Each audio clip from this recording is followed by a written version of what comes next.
Yeah, 204, I was driving a dead skunk to Yukon. You can't make that up. I know. Listen, when do you ever hear that? Thank you. Those words have never been put in the same sentence together. All right. It's 7 o'clock. I'm going to call us to order and invite everyone to join us for the Pledge of Allegiance.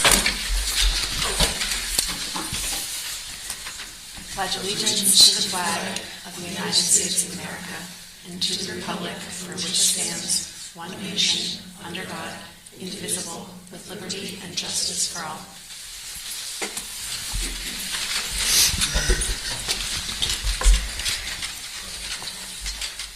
All right. Thank you all for joining us this evening. We are, this is part 2 of budget discussions, and we are going to jump in with public comment. If there's anyone with us in person or online who wishes to address the board at this point, there will be a second opportunity for public comment towards the end of the meeting.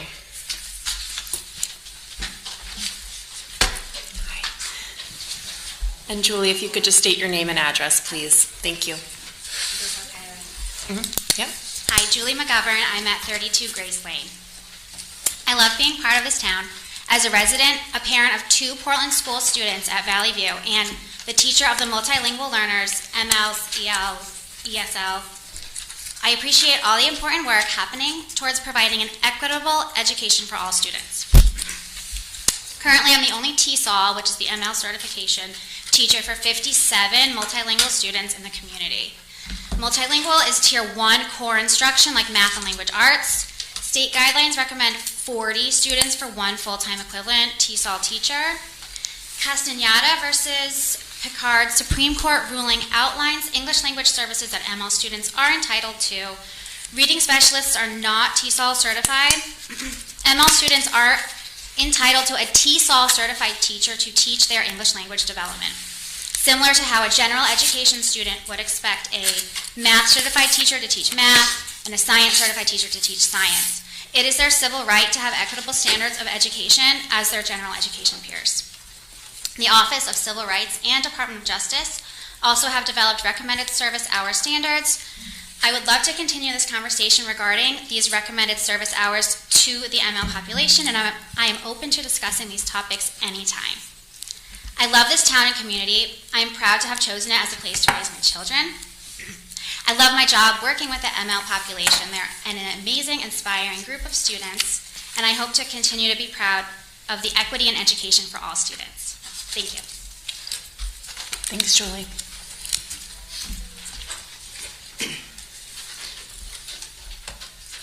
Do we have anyone with us online who wishes to address the board at this point?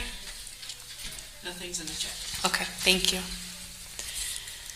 All right, we are going to move on to review and discussion and continue our discussion of the 2024-25 proposed budget. All right, so thank you for your question, Sarah. I'm sorry, I didn't get yours. I did share everyone's out, and I think that's a pretty efficient way of doing things. So, Sarah, maybe do you want to ask them now, or do you want me to respond to them by email? We can. I can just read them. Sure. I said, I'm curious to learn why 2 specific expenses were not identified as areas for reduction. I'm sure you considered every possible reduction, so I'd just like to understand your thought process.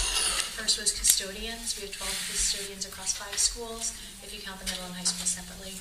And the second was the one-to-one device program. Even though this is something we pride ourselves on as a district, do data demonstrate the efficacy of this approach at the youngest grades, or could we raise the grade at which we begin one-to-one device distribution and thereby save on software security and hardware costs? Good question. So the first one, did we consider custodians? We haven't, because if we were to reduce a custodian, we'd have to make it up in overtime. Right? It's one of those, those things that they're, reducing any positions are never easy, but that's one that's particularly challenging because the buildings still need to be cleaned and maintained. And we did add the floater custodian, which has generated savings from what we used to pay for overtime. Stephanie, did I characterize that correctly? Mm-hmm. But that's an area that we looked at, and we did reduce the building maintainer. So overall, there is a net 1 FTE reduction from this year's faculty. So there is that cut. We didn't want to go deeper only because we know that if we did go deeper, we probably end up paying more in overtime. Right, that was just kind of the thought process I was Yep. thinking. Thank you. The other question about the one-to-one device initiative is yes, we're taking a close look at that, particularly at Valley View. Jessica's here tonight, and I know she's studying very closely the new legislation and attending professional development and deepening all of our understanding about play-based learning. Part of the play-based learning expectation is that we start to dramatically reduce screen time. That might indeed shift our one-to-one device initiative in grades pre-K and 1, and potentially grade 2. So more to come on that as we start to learn more about what play-based learning is, how that affects when we start our one-to-one device initiative, whether that's at Gildersleeve or potentially higher up in the grade, and how that affects, of course, our replacement cycle is something Eric's very much on top of, and something I'm looking forward to learning more about from Jessica as we understand this new legislation and those best practices. I guess my response then would be, if we're at the point where we are making cuts to existing staff we have, and we're amenable or open to raising the age of a one-to-one program, why wouldn't we consider it for implementation next year? Good question. So for next year too, we're not going to purchase any Chromebooks for next year out of the LEA. I did move a placeholder over into capital, but that's considered separately. Right. So there's no purchase of Chromebooks that are part of the 4.8 I brought to you. That would be, I already stripped that out. I think that was part of the 397 that we moved from Eric's request as part of curriculum instruction and technology, shifted them over to CIT, over to capital, and then, from there it's going to be one of the first things that we pull out of capital because there are other, that's when we're going to talk about the capital budget tonight. But there are no Chromebooks in the 4.8 superintendent's request. But are there software security savings that we could recoup if we're not maintaining at those lowest grades? Probably not significant. We have very little. Eric, you're going to need to use the microphone. So currently, as far as devices go, we are not one-to-one in kindergarten. We operate on shared tablets that were grant funded. In grades 1 and 2, none of the devices currently in play are any younger than 8 years old. So we've not dedicated LEA funds in recent history to devices in those grades. They're pass-down devices. Most of them are out of warranty. And none of the devices that we're requesting through capital are for younger grades. Younger grades in our model always receive pass-down devices. The question on whether or not we need to maintain enough of a pass-down inventory to be one-to-one in those grades is worth asking. In terms of software, we really don't spend robustly on software in those grades. The program we used historically, the heaviest coming out of COVID, was Lexia. Lexia was a reading intervention software that we used before COVID. During COVID, it became a usable tool for all students with remote learning and hybrid learning. We've since pared that way back. And the other software we use, Dreambox Math, is largely funded through title money. So that the savings wouldn't amount to much more than, I would say, maybe $4,000 to $5,000 max if I had to estimate. Okay, thank you, Eric. Eric, Sorry, can I ask a follow-up question about that? This is tangentially related while you're here. I have a similar question to Sarah about smart boards. I know there were a handful of smart boards. I believe they were also in the capital request. And I guess because I've heard mixed things about, well, we're not really using smart boards much anymore. We're not using them in the same way. Maybe we're moving away from that in the future. So I was curious about why there were new devices in the budget request. Smart boards as they exist as what's behind you are a dying technology. What's coming quickly to the forefront is already here. It's just not cost effective or LCD touch screens. But we don't have current IT capacity to repair those. And they're super expensive. If I had to make an analogy, I would say like when plasma TVs first came out, you could have a plasma TV, it was $10,000. Now you can't even find a plasma TV, and you can buy a 65-inch TV for $200. Right. Unbelievably. We're not yet there with the technology that's going to replace smart boards. I did just recently send out an instructional technology survey to our classroom teachers, and we found that a lot of our teachers have smart boards in their classroom that they don't use the interactive features on it. It's largely just a screen. So we are looking to see where we might take down smart boards, keep them in inventory. But again, we budgeted, I think, for 10 replacement smart boards at Yep. $1,500 a piece. So there's savings to be had there, but it doesn't amount to an FTE position, Right. unfortunately. But it is something we're constantly scrutinizing. Thank you. Sorry to have interrupted. Sarah. No, I'm glad you did. If you didn't receive my email, I'll read just the final that I don't think requires a comment now, but just to kind of get it out there. I wrote, while we may not be able to support the cost of our rental space with the Transition Academy, if the program is able to attract sufficient out-of-district placement commitments from other districts to cover the cost of rental space, I would support that additional cost. So I don't know if we can caveat that line item, and I recognize that the program being in rental space may be a must-have before other districts would consider outplacement to Portland. That's a good point. I think what you're saying there is if we generate revenue from tuitioning students in, we could turn that revenue around into a rental. I would support that. I think that would make a lot of sense. Okay. I'm looking at Dawn, I see her shaking her head, so. Okay. All right, so thank you for the questions. I hope that the responses were good. If you didn't have a chance to read them, they're in your inbox now, both as a Google Doc attachment. I kind of like that format of putting them all together. And then, of course, if there are any follow-ups to the responses we wrote, I'd be happy to address those.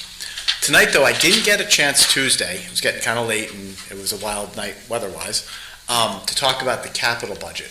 Bob isn't here yet. He's on his way, but I think Stephanie and I are comfortable talking about the capital budget and answering your questions about it.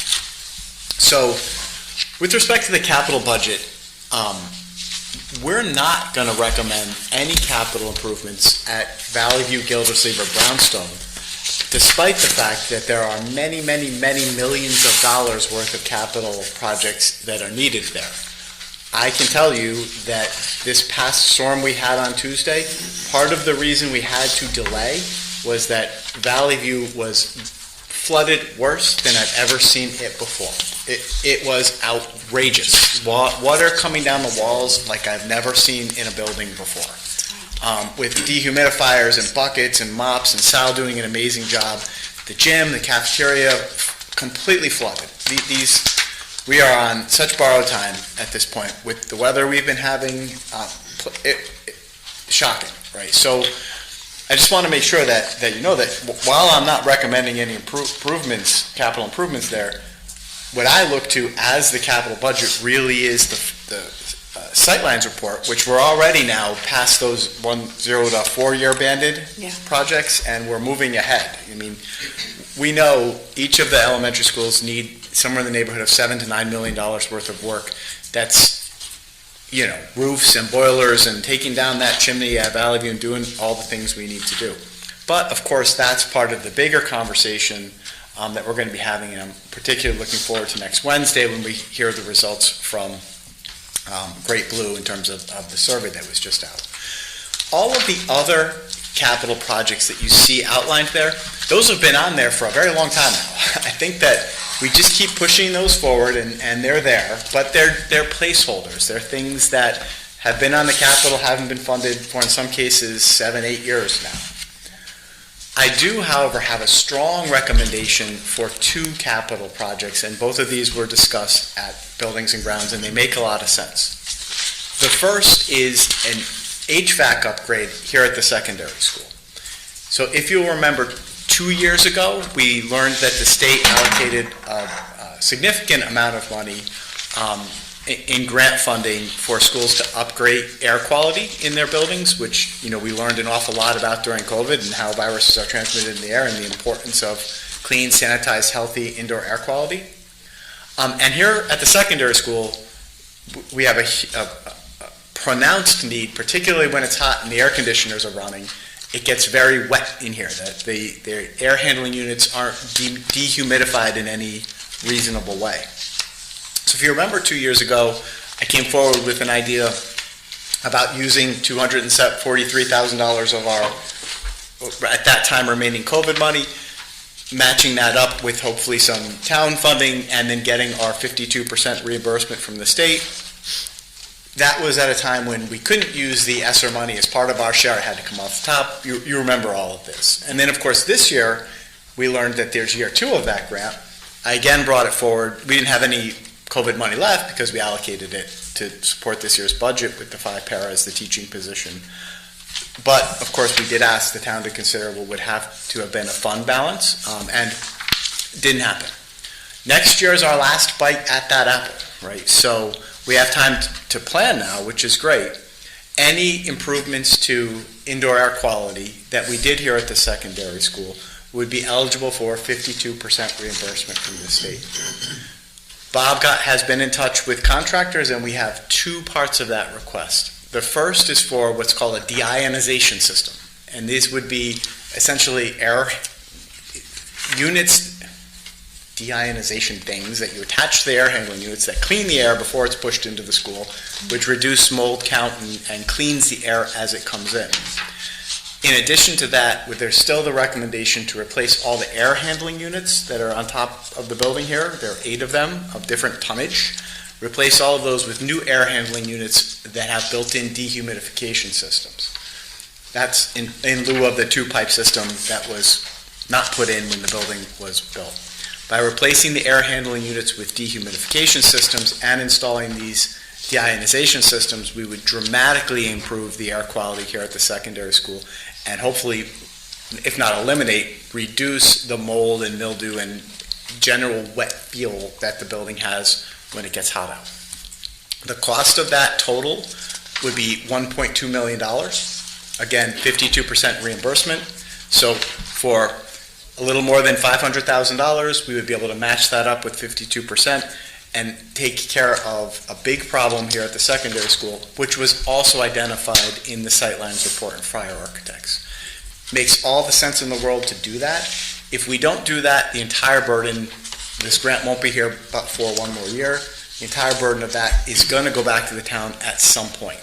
Right? So it makes sense that we strike while the iron is hot, secure that grant funding. If we can match it up with $570,000 in the town allocation, double that and fix what needs to be fixed here at the secondary school, which will then, of course, allow us to focus on the elementary schools and what needs to be done there. Right. So that's the primary capital request. Again, we double our money with state grant funding as a local allocation. So let me stop there. And are there any questions about my recommendation, supported, of course, I imagine, by anybody who works in the high school, particularly in the summer, and Bob and Stephanie, just makes sense that we go after this grant funding? I know we've been assured there will be a round 3. Do you know the timing yet on approximately when round 3 is happening? Is it spring, summer, fall? Fall, I'm guessing. When the grant applications for this year were due December 31st, so likely next December 31st. So we've got plenty of time for this to work through our budget process. Yeah, that's the nice thing. Yeah. Unlike the first year when we had 6 weeks to figure all that Notice. out. And even last year, we didn't have a lot of time to prep up. Right. I'm not sure if it shows up somewhere else, but it looks like it's showing up as 1.1 million in the 5-year capital maintenance plan, whereas the numbers that you listed in your narrative add to 1.2 million. Yeah, I think that is So- 1.197. Bob put a number in, so Bob put it's something in. 1.1. 1.1, okay. Yep. It is 1.1? That's what it says, 1.1. So somehow it's different than the 250,000 plus 850,000? Well, the 250,000 is the deionization system. The 896, if I remember correctly, is for all of the air handling units. Oh, and that, I'm glad you brought that up, because we can remember, too, we don't have to do all of these at once, right? The deionization system would be an all-at-once thing. The air handling units would be, we could do 2, 1, 2, 3. I think there are 8 of them.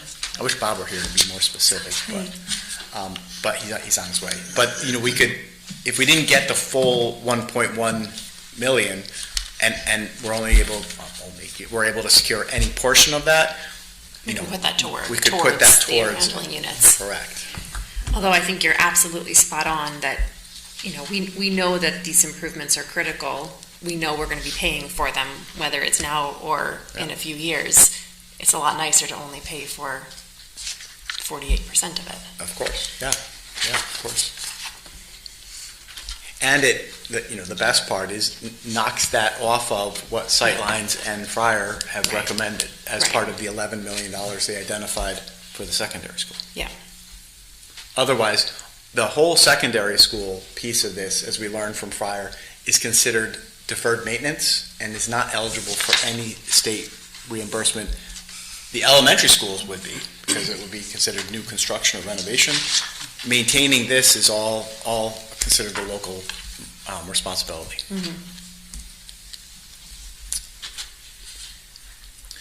And then the only other piece that we should make sure is on our radar for the capital improvement, and Eric can talk in greater detail, we do need to replace, Eric, I'm going to say 70 desktop?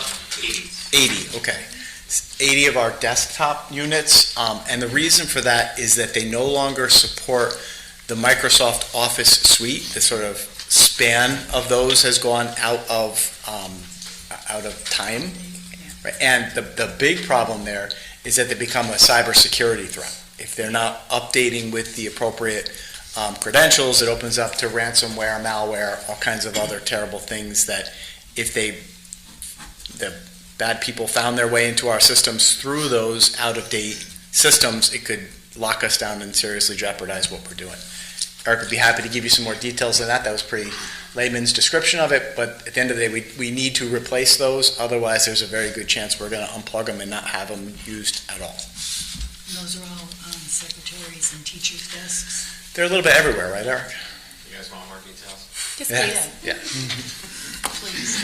Yeah, I was gonna say, 80 sounds like a high number for 5 buildings. Well, it was more than that. We've actually already purchased about half, so 160.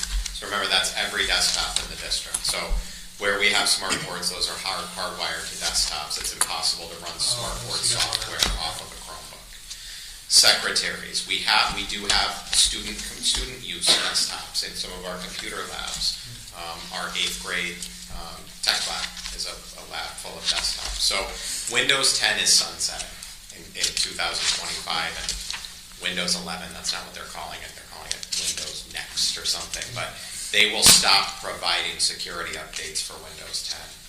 And any desktop to a mischievous cybersecurity figure is like, it's akin to leaving your front door open.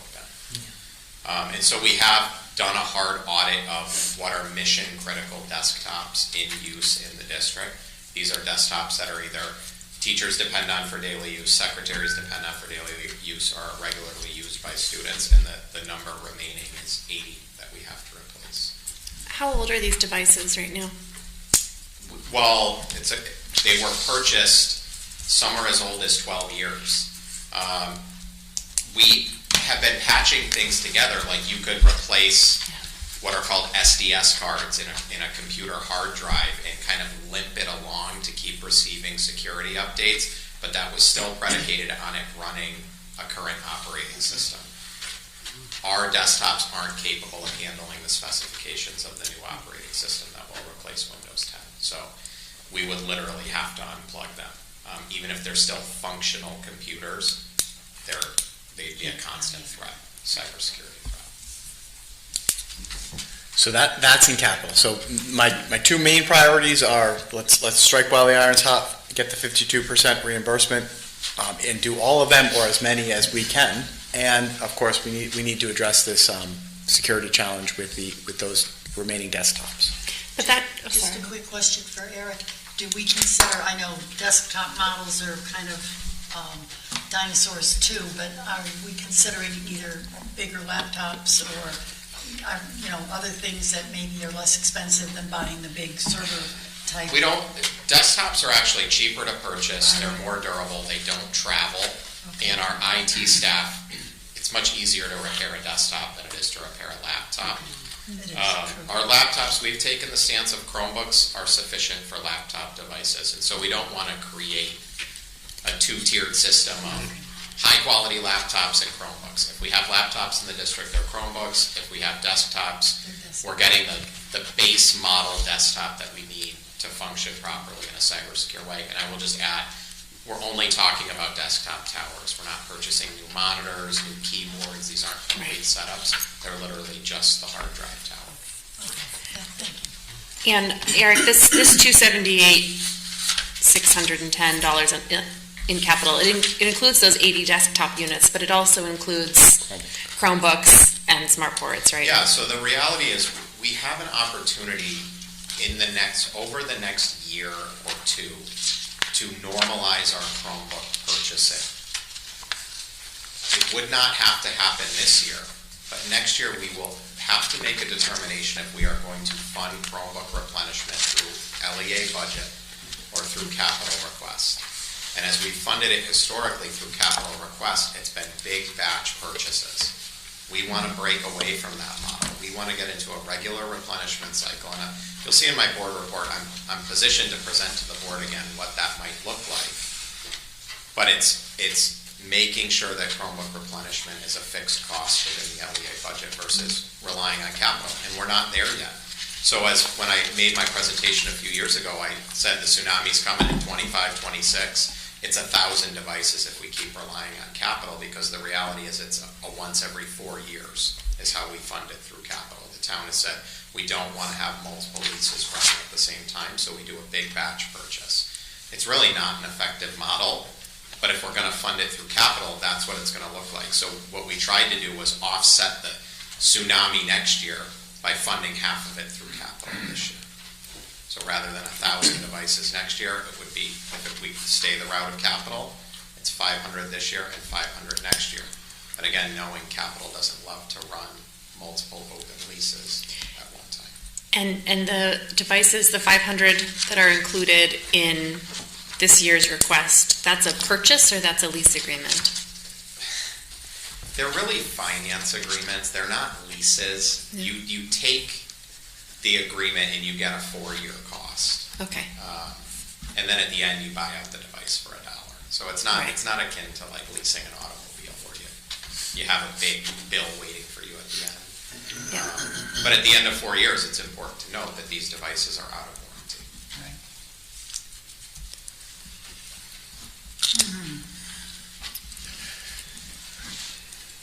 And I see Bob, just give me Bob, I did my best to explain the deionization and the air handling unit as part of the 1.1 million that would be eligible for the 52% reimbursement.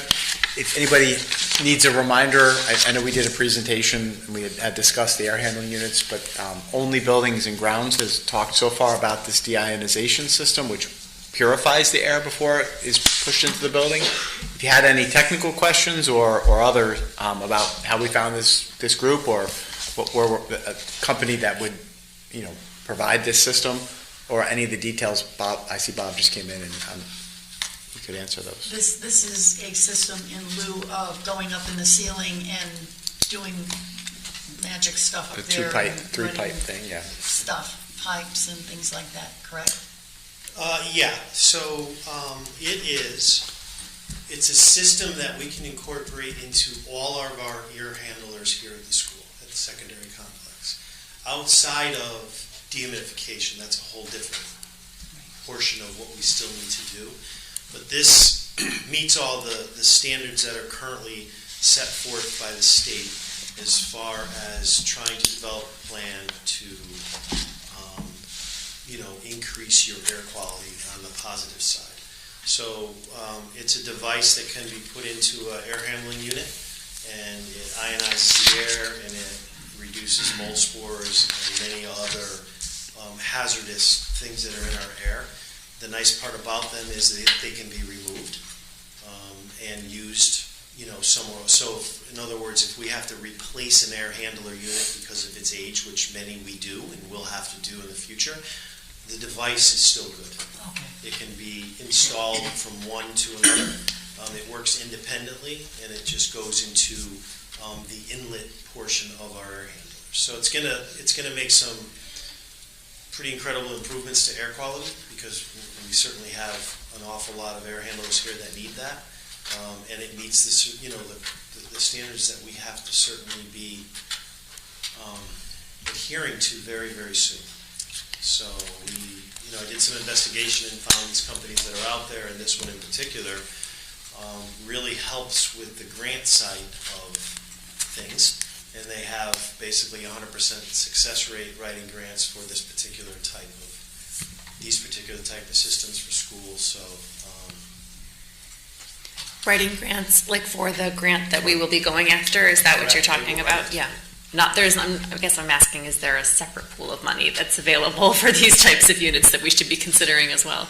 no, I mean, if that money is found somewhere else, or if there's opportunities where the town can fund that, a section of the $250,000 cost for this particular upgrade to our system, then that's an option. Certainly cash or available money, but the other side of that is the $850,000 that we need to replace our rooftop units Yeah. in this particular environment to take the dehumidification out of our schools. This one in particular. We haven't really looked, we have a great need in every other school, but because we're in this cycle of building and finding out where we're going to go in the future, really we're concentrating here. And you had said, I know in a previous building and grounds meeting, that we could do 3, 3, and 3, or 3, 3, and 2 on the units, the chiller units or whatever. Yeah, if we weren't going to be, the grant would be the whole Right. thing, because we want to be able to get our 54%, whatever that number is, back.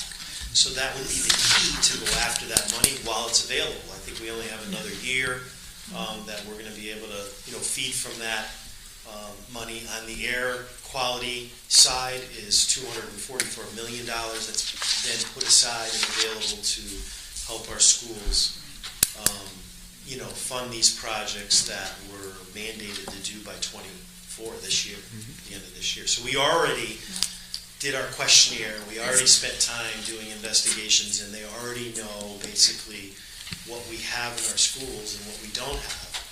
And that was due just before the holidays, so we're up and running as far as being, if I can use the word, audited by the state. So now we're in the limelight, and they will be checking. Sorry, go ahead. And does the town have to formally allocate that matching money before it can go forward to actually apply for the grant? Does that have to be assured, or is that, it can go forward even if it's still prospective that the town may or They may do, not? so we have to come up with the upfront money, because most of those state grants are reimbursable grants. So you have to spend it first. So we need to put it all up, You do. but the whole, and hope that You do. they, So it's just like Through. we looked for the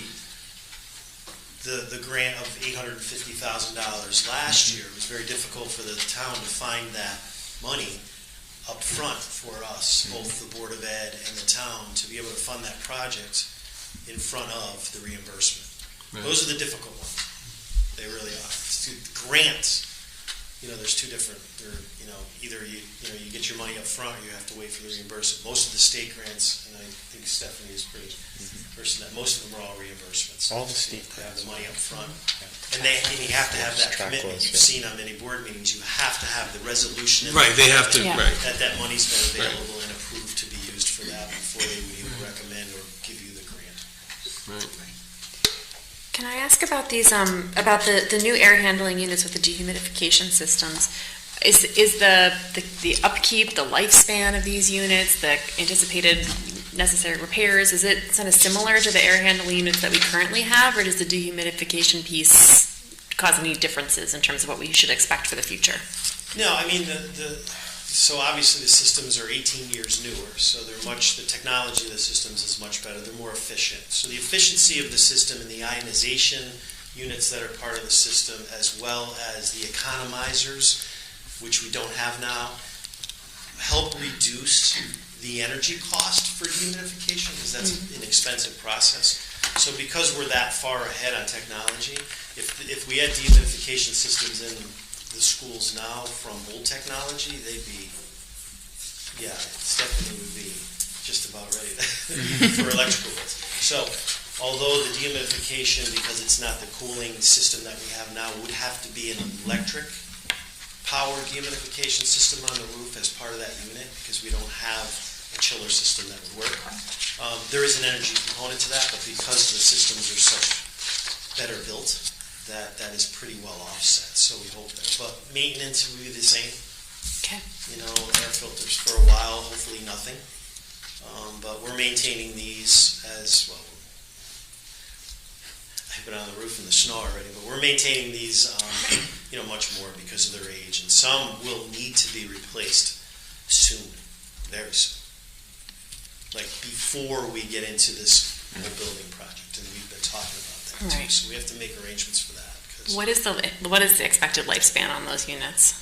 they're probably 15 years. Yeah. The original ones that were put here were probably 12 to 15. They're 19 now, coming Wow. up on. So we're on borrowed time for heat. Yeah. Because remember, those rooftop units, they do air conditioning and heat in a majority of these spaces here, as well as our other schools. There's rooftops on each school, but not as many as here. There's office areas and stuff in our smaller elementary schools that are run by rooftops that are they're old as well. Did this replacement factor into the slight decrease in electricity costs for next year? No, I think some of the LED and energy efficient lighting and stuff that we're currently doing now has changed. Plus I made a lot of changes on some of the heating and AC things that we're doing with damper control. Okay. Once I got to understand the computer side of the controls, we made some changes to try to keep humidity out of the building and trying now to keep cold air out of the building with open dampers that really don't need to be open. So I think some of that is helping. Okay. But I really think it's the LED. I don't think you were here when we did this, but we did a lot of upgrades at Valley View, a little bit here in Brownstone, and so now we're starting to see some of that savings. And then even with the solar panels at Brownstone, we're still paying off the loan piece for the LED light upgrades, but I think we've got 2 more years left on that, but we're seeing a savings with that, and then with some changes that Bob wants to do with some lighting here, we should see some more at the high school as well. Yeah, you've seen it when you walk in. It's a little different in the front. Yeah. So that's a whole new program that's offered. That's a 50% discount up front for those lights. So those lights those out there cost the same amount as if I had to replace the old-fashioned bulbs. With the upfront energy cost. Not a plan that we're signing that we're going to pay off the devices over 20 years and we're going to pay a fixed rate for electricity. We get the benefit on the fixture and the energy savings right away. So that's the programs that I want us to use here versus the other stuff that we've done in the past. Yeah, that's great. So I know there was a cut to the repairs and maintenance line, and I guess I just was hoping you could talk to us a little bit about how you anticipate managing that, and if you're anticipating that's going to cause us problems. So, it's hard. It doesn't matter if it's my budget or really any budget. This budget is really difficult. It's hard to come off of that. We did jump off the cliff. I'm not sure if we had any parachutes or whatever, but the work that was done to get to where we are from a 12% budget, even if everybody's budget remained the same as this year, we were still at 12.7. So to get there was difficult for everyone. And of course, my budget's big, so even at a 5% or whatever, it's a bigger number. But we're going to manage it the best we can. We've been saving money, so we hoped that I would be able to continue to save some money and do more ourselves and save some of that. So we projected some of those savings into that budget, and hopefully that'll come true. But it's one you never know. Yeah. You really don't. It's weather. It's everything that contributes to what we're fixing. So.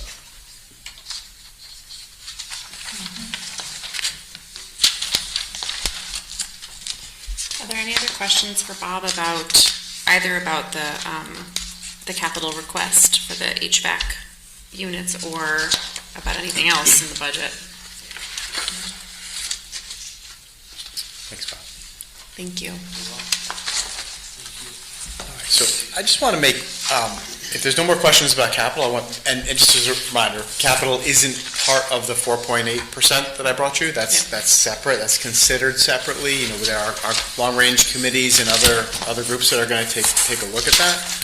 But if I could pivot back then to the 4.8, I just want to remind everybody. Just a point of question, is it 4.85 still? Or did it 4.85, go down yeah. from 4.85 to 4.8? I just, 4.7. No, 4.5. 4.85, okay, 4.85, yep.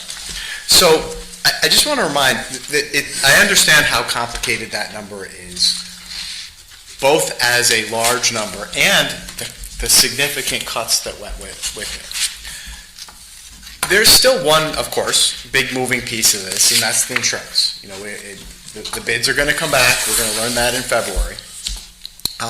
And the other moving piece to this, too, that we have to consider is, we haven't done our spring hiring yet. You know, we have positions that are open now, right? And, you know, the administrators here know that we like to go try to find young teachers to replace more veteran teachers, and when you do that, you generate some placeholder savings, and the potential that, you know, if individuals come in and are on a spouse's or other health insurance plan, you know, those are also some savings there. So there's still moving pieces to this that, you know, could work in our favor, but hey, we could open the bids for the insurance and see 15%, or, you know, we have special education openings and may only find, you know, veteran special educators that are interested in coming here and will need to consider. So there are always risks.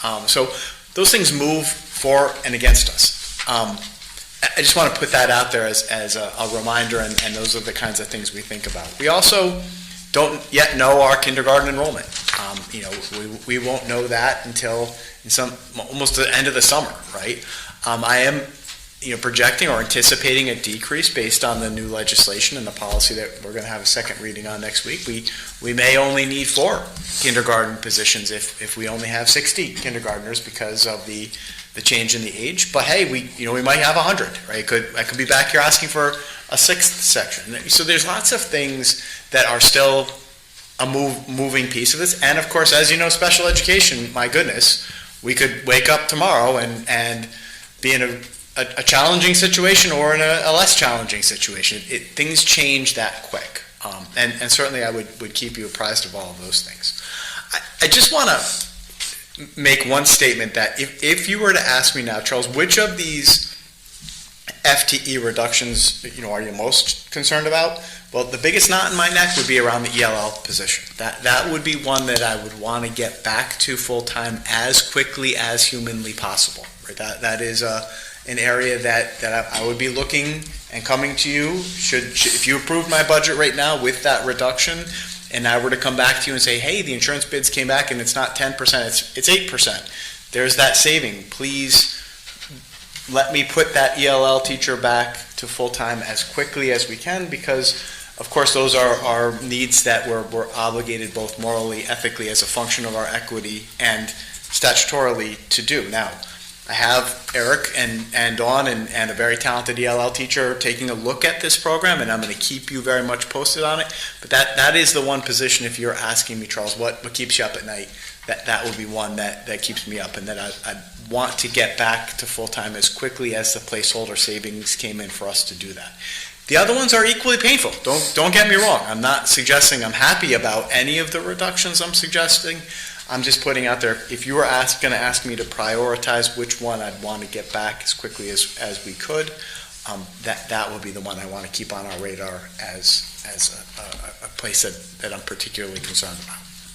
I don't know if it's appropriate to comment on Julie's, McGovern's remarks, but having not had ELL in the school like at Valley View with kids coming in who had absolutely no English.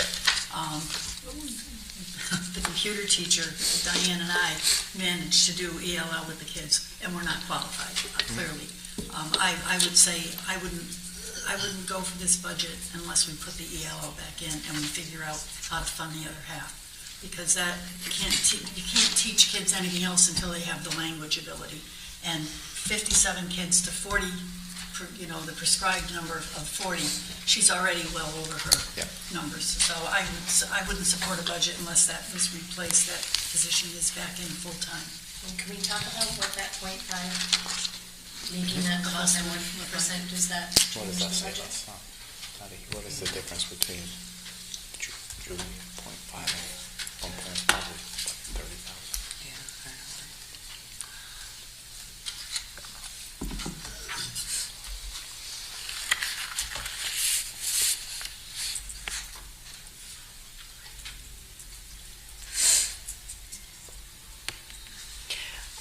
While you're looking that up, I would chime in and agree that it's, with what you said and expand on that Charles, while all of these cuts are deeply concerning and painful, and really do make me worry, it's the proposed cuts from the fifth round of reductions. It's those staff members that really, it's the fifth round. It's the 0.5 social studies, the library media specialist, the undetermined certified position somewhere, and the 0.5 EL position. And those are really the ones that are not sitting well with me at the moment. I've got to tell you, so I laid it out, so you can see the rounds of reductions for a reason. Yeah. Right? Because they get more and more painful, right? And you see that, first round, okay, these are requests.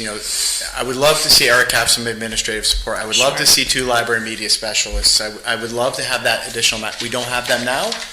Not that those were easy. Those are difficult. We would be so much more efficient and providing better services if we had those. But hey, those aren't things we have now.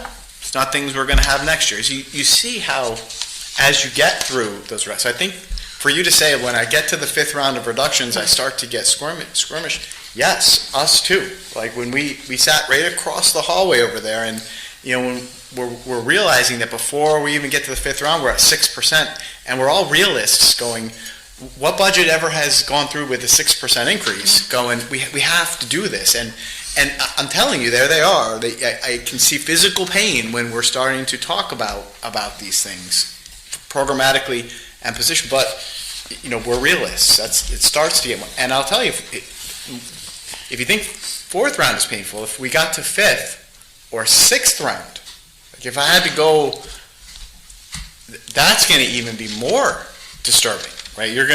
When we start to go beyond that, we're going to start to hear things like class sizes going up, caseloads going up, eliminating services, cutting back on things that boy, I wouldn't want to. Well, I'm prepared, but I don't want to do. It's just not feeling good about. Specifically, the difference is 30,000 to put the ELL back, take that out of the fifth round. That's probably would get us a 4.9. 4.79, no, 4.84, So 0.001. So That's what I understand. Why are we even talking about this? Because if it's a priority to the guy that runs the place, 30 grand on a $25 million budget, why is he even bury it someplace? Take it out of someplace else, we won't even know. Yes. Fair enough. So it sounds like there's a consensus that our ELL teacher is back to. I appreciate that. Like, okay. Don't bury her. Leave her well and alive and not buried. But I'm going to warn us though. I know. That It's going to get worse. it's going to get bad now. Because this is a perfect example. It wasn't strategic in my mind, but I'm glad we're having this conversation because you're going to start to see, once we go to 6th or 7th, depending on how we move forward, what are we talking about? It should take your breath away a little bit. But I'm also very realistic that 4.8 is a big ask. Here we are. Up to 4.9. 4.9, right. 4.86. 4.86. 4.86. Oh, 8.6. Yeah, it'll be 4.5. We'll put We something. round up around here. Right? Yeah. And look, Just call it 5 and be done So with it at this point. I threw out pay for play. That's painful for families and kids who play ball, soccer, whatever, cross country. The percentage of kids who take part in middle school and high school athletics is much smaller than, I think we should revisit that. Is there data on that? can I make a suggestion on the pay for play? We've been down that road before, and my experience, I think, was Philip, and I think I brought it to you one time, was at that time the board was not interested, right? If there's a feeling on the board that you'd like to reopen that conversation, I have some homework to do. The homework will be pretty easy to do. I'll just go find those. I tried to look things that and- up on the drive. It's there somewhere. It was It is before service. COVID. It was, Oh, I was think it? it was going into Phillips last It was. year. I know I have it in a folder somewhere. For the amount of revenue it was gonna bring in, it wasn't, Well, not that it wasn't worth it, but Right, there's other fees that these kids pay, that their families pay, right. and they're taxpayer, Well, and it's, There's a both sides of the argument, but it wasn't Well, enough, it wasn't enough the to, side of the argument equal came down playing to is that we weren't going to charge students who couldn't afford or were perceived that their families couldn't afford. So the charge would only apply to a small subset of families. It wouldn't be equally cast among all of the students engaged in sport. And we even looked at music Music was the other. as well, and we did, and it just feels fundamentally unfair that we're only going to hack into the pockets. This budget hacks into the pockets of the whole town in a significant way. Yep. That now we're going to add a little chip in to taxpayers' pockets on top of that. It just doesn't feel right. And it's not going to raise hundreds of thousands. It's not. It's not. It's not. I mean, it's far less than that, especially then we have to, also talk about whether the musical or what things we start talking about in an a la carte way, right? But if there's a sense on the board that you want to reopen this conversation, my recommendation for the vehicle to do that would be, let me go do some homework. I'll talk to Frank. I'll talk to Kate. We'll talk to the leagues. We'll see what other districts are doing. And I think the place to start that conversation is personnel. Right, let's have a conversation with the personnel committee. We can get a meeting on the books pretty quick. I think I can do my homework pretty quick, and we can start looking at it. I think that you'll be a little underwhelmed with the amount of revenue that it generates versus the challenge of communicating and implementing that. But if there's a sense on the board that let's at least take another look at it as a possible revenue source, I'm happy to do that. I have another question. If we wanted to make a significant reduction in this budget, which in my opinion, as much as it's going to impact services, I think we need to look at that for the town and for what we can really afford.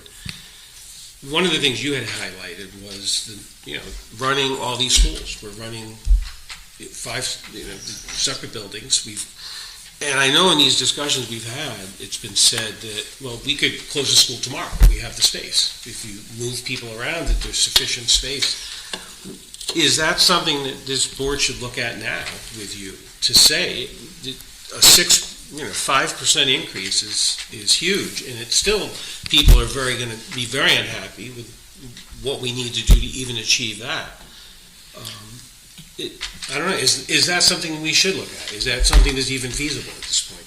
So let me answer that question in this way. There are ways to make that's a dramatic change, right? And when you make dramatic change like that, you really want to do it in a planful way that happens over years, and not in a, oh boy, we have to cut significantly and are figuring this out. Let me just paint the doomsday scenario, right? You remember, wasn't too long ago, that a decision was made that the board took a 0% increase. Mm-hmm. Remember that year? Oh, yeah. Shocking to me. I don't know how Stephanie managed that one and Philip managed that one, but they pulled it off. If we were to get a 0% this year, that would be at that apocalyptic level that our choices and the cuts to service might force us to consider that. So I just want to kind of play this out a little bit. Let's say 0%. Oof. Where would you find 1.2 million. 1.2 million? More than that, I think, right? I mean, and how close to the MBR would we be? And would I have to write that letter and do all those things Philip had to do that year to not get taxed or in trouble because it was horrible, man. That was we lucked out. I don't know how it was done. I mean, 0% increase is a cut when you have And not a small one. increases. That was But we're not talking about, no one's proposing Right. that here. No, I don't think we so haven't either. even talked numbers other than Right. what you proposed so far. Correct. So let's say we're there. What if we Again, did 3%? Right.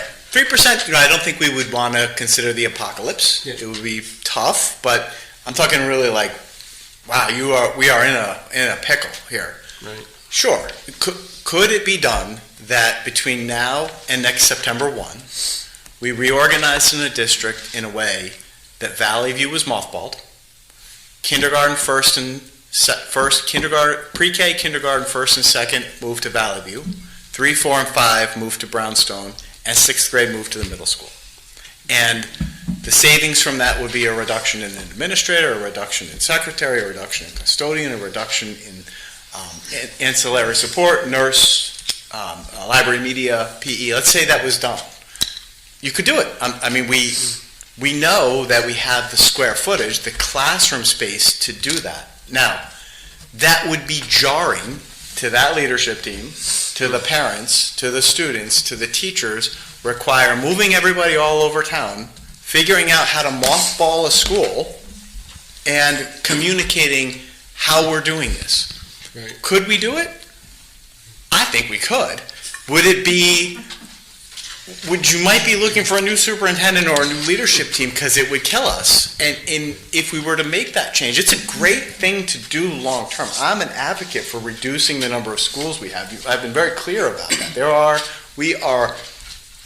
It is inefficient what we're doing now, but I want to do that in a way that it communicates to everybody. We run focus groups, we explain it, and we do it over years so that, through attrition and through planning that isn't done in an emergency way, it could be done, right? So we want to do this in a way that brings people together, isn't pulling the pin on the hand grenade and saying, boom, we're redoing it all.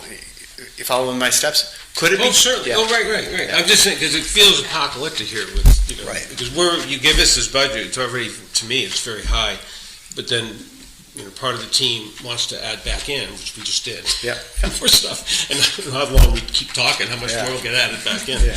But, Well, I just thought it deserved, yeah, and I think depending on when the referendum is going to come and when, so you're kind of coupling an increase here and what, we don't know yet the results of that survey and kind of where everybody, where the pulse is of the town. But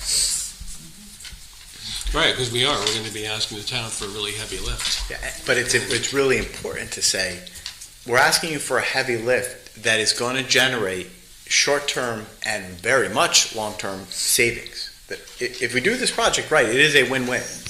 It will reset your budget in a way that puts it on a different trajectory than it's on right now. Now, what does that mean? It means layoffs, right? And you even see in the layoffs I've suggested here with the PE and the library media, I'm taking baby steps towards that. That list is going to be, depending on whether it's a 1, 2, or 2 school model, twice as long as that, and not destroying programs. Right. But we have overlapping and duplicative services because you can't divide people in half. Despite the fact that we have lots of people traveling in cars between buildings now.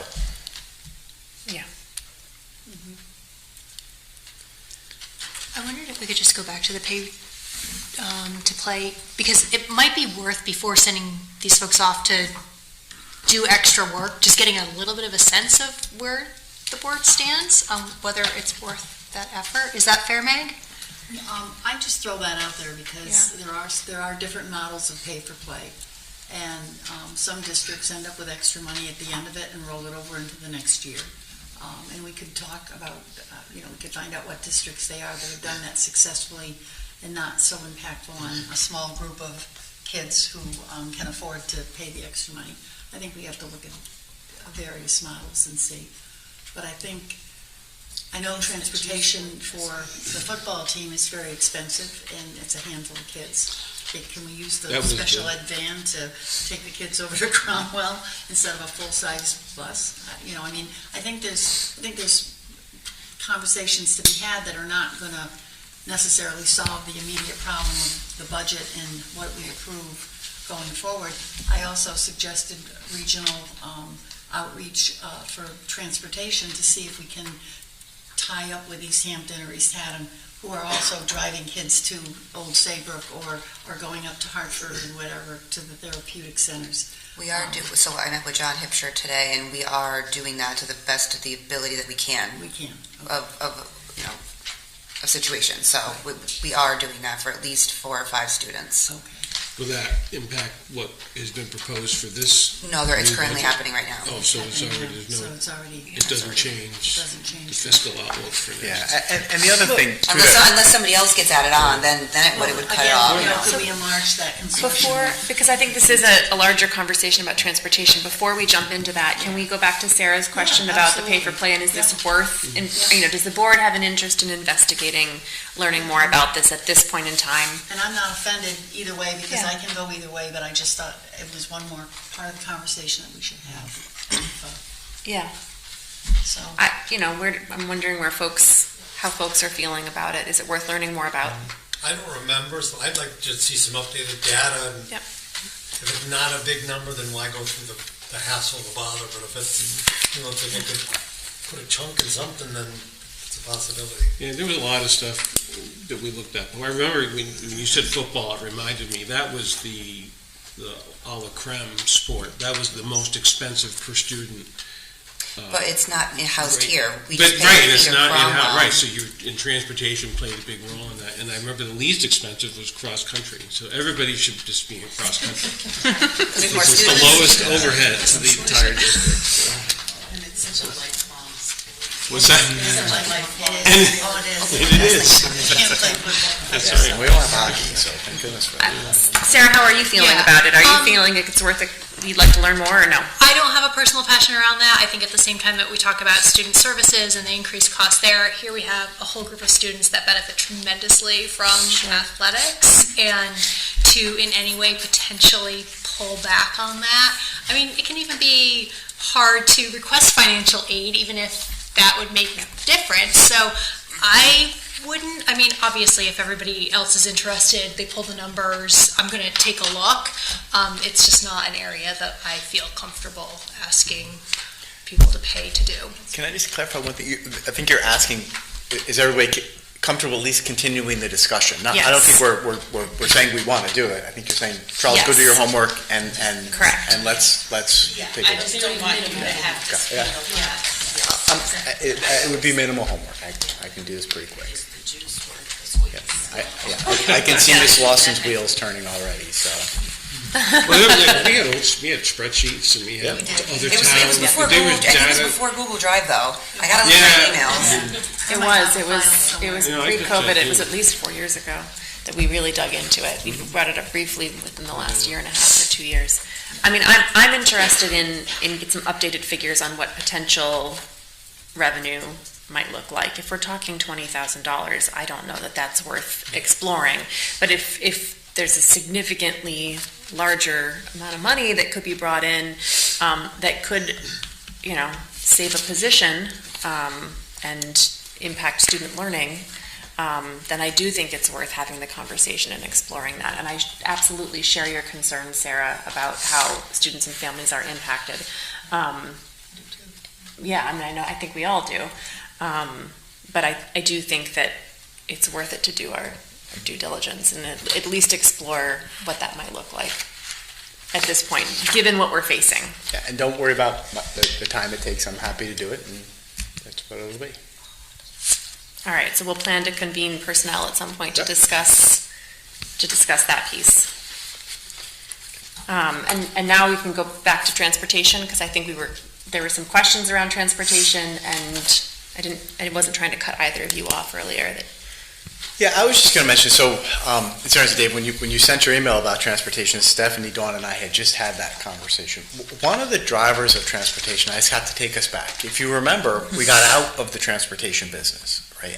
And we made that decision for 2 reasons. One, M&J said they could take that on, and, I have my feelings about how they're billing us, and we're going to continue to work on that. But the other reason was more of a personnel matter. I'll just leave it at that. It was a weird bargaining unit, custodian, van driver. It was just a strange place to have a van driver when we had needs for custodial work, right? Now, Stephanie and I and Dawn did speak, and there might be some opportunities now as, again, we start to think creatively about tiptoeing back into the the transportation business. And you've already seen the first tiptoes with what we've done with the transition program and the gentleman named Bill who's doing a wonderful job for us. And we now have, as you know, MOUs with the Paraprofessional Association and the Administrative Assistant Association that we pay a differential on the hourly rate for the paras or the administrative assistants who get the license and can drive that van. There's opportunities, I think, there, and maybe another van, right, for us to move back towards that, right? So I need time to really start to figure out. We have two people that are almost licensed, and one in particular is going to be a great asset to us. I'm not prepared to say right now how much that will save us.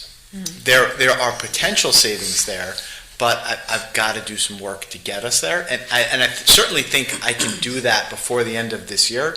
It's just right now I wouldn't be comfortable saying, yes, I'll get that done, take $200,000 out of the transportation budget, right?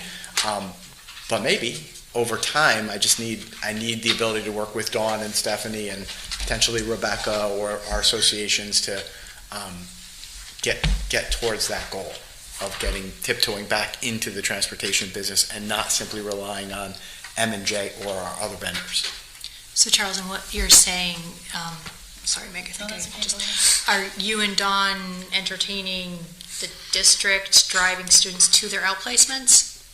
It could, any number of things. It could be within district. We obviously transport students who are in our various programs within district, including transition program, our harbor program, our bridge program, harbor program. It could be transportation within district, potentially out of district.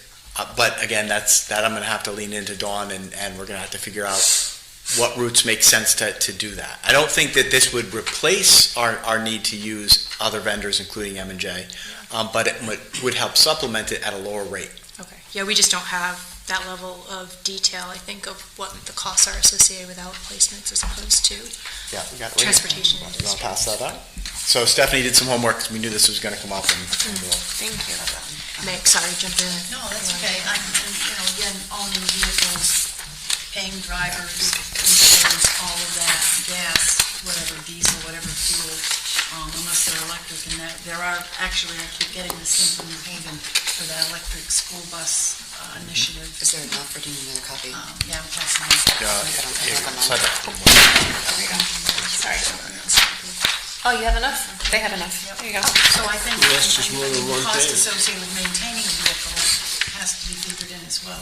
Just, and I don't know how many miles we drive around, drive kids around, so I think that's, we Right. have to have a Steph, why don't you explain what everybody's looking at here? These are students, right? So these are the outplaced by numbers. And if you follow along the top, just to point out transportation, so it's 1, 2, 3, 4, 5, 6 in, and those are all the costs that we spend per student for the outplacements. So it's almost $800,000. It's very hard we try to ride share as much as we can, but they're going in all different directions. There's no, to say that someone's going to get in a car and drive this person there, it could take 40 minutes, it could take an hour, depends wherever they go. Can I just make sure everybody understands? So Yeah. the ID code, obviously we don't give you names, but that is a student. And then you can follow across to see. That also, you can see their tuition costs also. This is the document I was talking about on Tuesday that you didn't have in front of you that explained with the threshold and the reimbursement that we get for excess costs. That's this whole document. And then what we budget, or what Dawn puts in her budget for the LEA.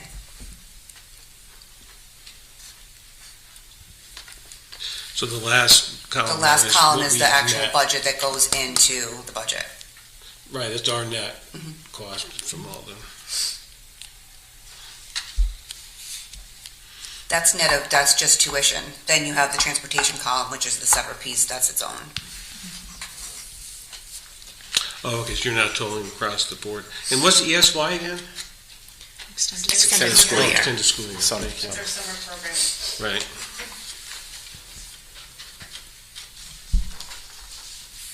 Will you, because I was looking at numbers, will you just say one more time what you just said about tuition versus where Yep, so. it's- transportation factors in? Yep, so you add up, you get a total, Yeah. which is tuition and expenses.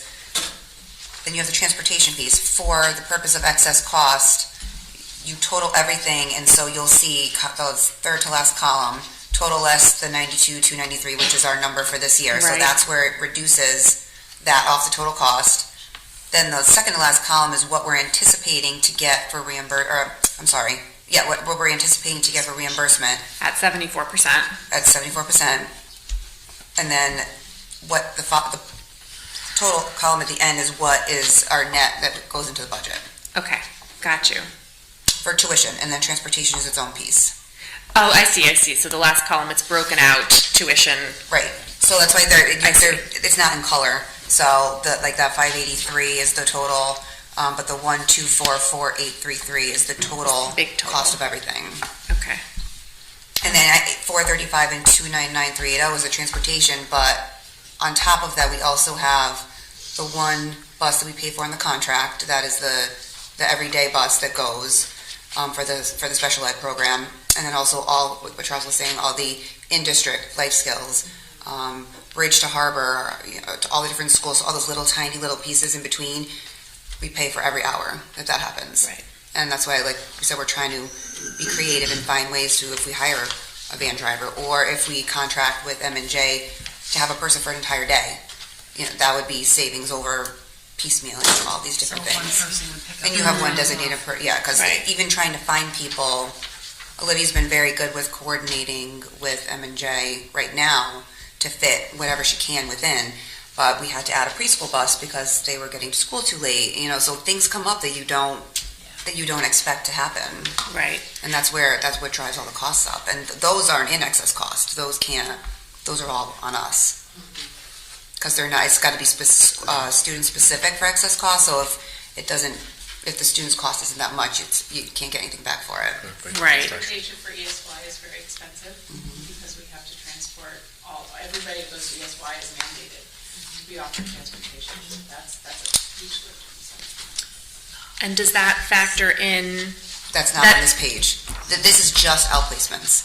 This is not any Right. other in-district. And so for an individual student who does participate in ESY and is transported to ESY, that does factor into towards their 92,000 Yep. threshold. But you're saying that in general, transportation to ESY for all of our students collectively is a very expensive undertaking. ESYs in town during the summer are not really part of that list there because they're not outplaced. If a child's Right. outplaced for whatever Right. reason, they do leave their ESY in the outplacement. So But Okay. we paid $16,000 for 15 days of ESY this year. So how many It's kids do you 16,000. transport to ESY in summer?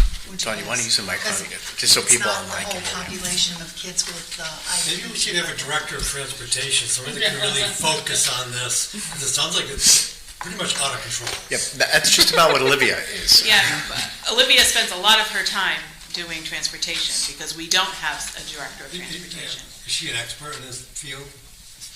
No, she's a very talented administrative assistant, but she's not an expert. She's not in an the expert in this field.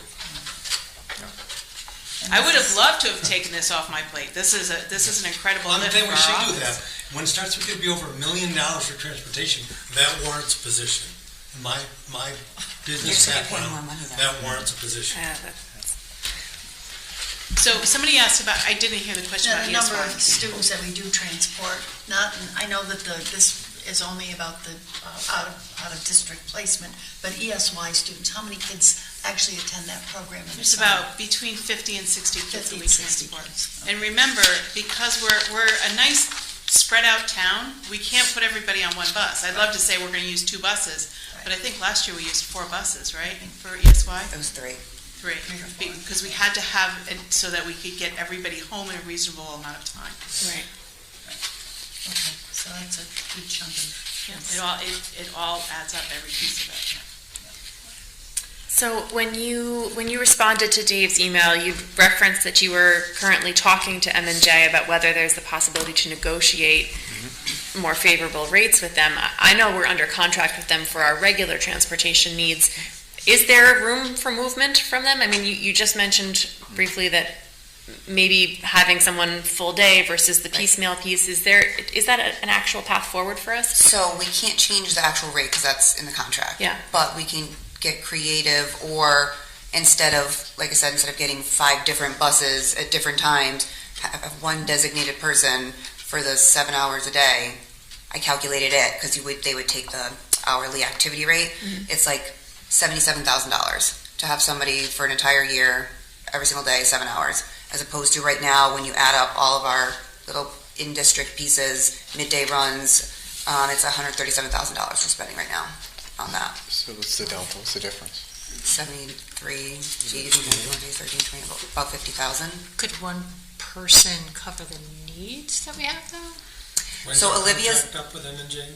We've been with them for Well, forever. and we don't just- have we're to in the use them third year for of these our services, right? We don't, but honestly, they're the They come in Those are cheapest. cheap, yeah, They're the unless we cheapest. come up with a cheaper alternative. Right, Right. which hopefully we get drivers and they can drive the minivan. Now you have to remember, minivan, they can't drive preschool kids because they need car seats and all that, so we need that piece for the preschool. But all the midday runs going to Adams and, going from school to school, pickups to home, the van could easily do that. It's just getting everybody's ducks in a row. Wait, so someone And had asked, would having one person Olivia through this said, new route, will that be adequate? so Olivia said that if she knew she had one person for a 7-hour period, she could make all the midday stuff work. Like I said, I can't do preschool, that's separate. But all the other little midday pieces, she said she can make work. If they can find somebody to contract for a full day. Because a lot of the bus drivers only work, the couple hours in the morning, a couple in the afternoon. There's some that enjoy doing the midday runs or they enjoy doing athletics, he said. It's just finding somebody that would do it.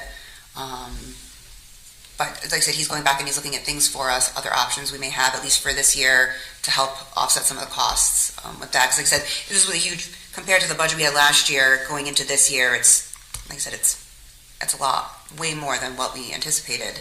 Yeah. But things change. And so, it doesn't hurt to ask. Right. So he's going to try and look and see what he could do. Also, electric vehicles, I don't want to harp on that, but there is, that was group in New Haven and there's grant money available, and there's a couple of legislative issues that have come up that money might be available to fund an electric van of some sort.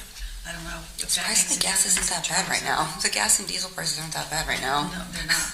But So- know where they're gonna go. I don't know. Anyway, just a thought. But yeah, so we are looking into every option that we can, hopefully either have a van driver or potentially contract for an additional full day. That makes sense. That's Person. $50,000. Be the difference between 77 and 137. But those are just the needs right now, you know what I mean? There could be, one just got added on Monday. Well, remember too, we do all our transportation for homeless families that are, Portland families that are displaced to other Right. towns. Right. We have a responsibility to transport those children, those become an additional contract. So anything that we can do to pare that down and put it into the model of having one driver in a van or a small bus available to us all day long makes a tremendous difference. Oh, sure. That was a model that was widely in use prior to COVID, but remember, we're coming out of 2 years of the most horrific driver availability Oh, my God. in most of our careers. I mean, Yeah. Never you seen know, anything like we that. called every single transportation company in this part of the state, and many of them didn't even talk to us last year. They're like, we can't talk to any new customers. And I know M&J struggled to provide us with drivers and with routes for quite some time. We had kids that were not being able to go to school in their outplacements because they didn't have transportation. I mean, And and that was part of the savings, of course, where they didn't have the drivers, and if you remember, even the substitute, we were generating plenty of substitute savings because there were none, we didn't have any, right? Yeah. I mean, And it was a huge problem. Of course, it was a huge problem. I mean, it was great for the budget, but was terrible for, the quality of life for administrators every morning when they had no one to cover their classes, and our buses were packed to the gills, and kids were on longer rides because where we budgeted for 10, we only had 6 drivers. Again, good for the budget, awful for the operations. Now we're having the other problem, and we've got people back. People come back to work. It's wonderful. The conversation that John had with Stephanie and Charles this morning was about having, being able to give us a driver and a small bus for the day. That wasn't even a conversation a year ago. We asked multiple times, and they said they did not have the manpower to do it. Can I ask just logistically about the one bus, one driver for the day? I mean, that sounds great for all of the smaller, shorter in-district moving pieces that we have, but I guess I wonder, does that present its own logistical challenges in terms of having enough support in the mornings and the afternoons when people need to get to, and I imagine many students are needing to get to and from school at the same time. I guess I'm just wondering, is that going to really solve our problem, or are we still going to need extra coverage during those times? Well, remember, this isn't getting like kids to Valley View or kids to Gildersleeve. This is more for the very individualized run. Right. So a child talking has without a partial day at Brownstone and a partial day at Gildersleeve. They do Right. a day type of thing. So this one driver, one bus is just the inter-school movements. It's not addressing outplacements. It's not addressing the homeless students who are living in other towns but coming to Portland. We're not talking about those pieces. We're really just talking about getting holistic. students. Now, some of it could be done on a small scale. For example, right now I have a family living in a shelter in Middletown. Mhm. To have that driver be able to pop over the bridge, pick up those children and come back over, that could be added to their run conceivably. But to transport a child a half hour away every day is probably Not part of this that equation. would not be part of the Yeah. in-house Okay. things.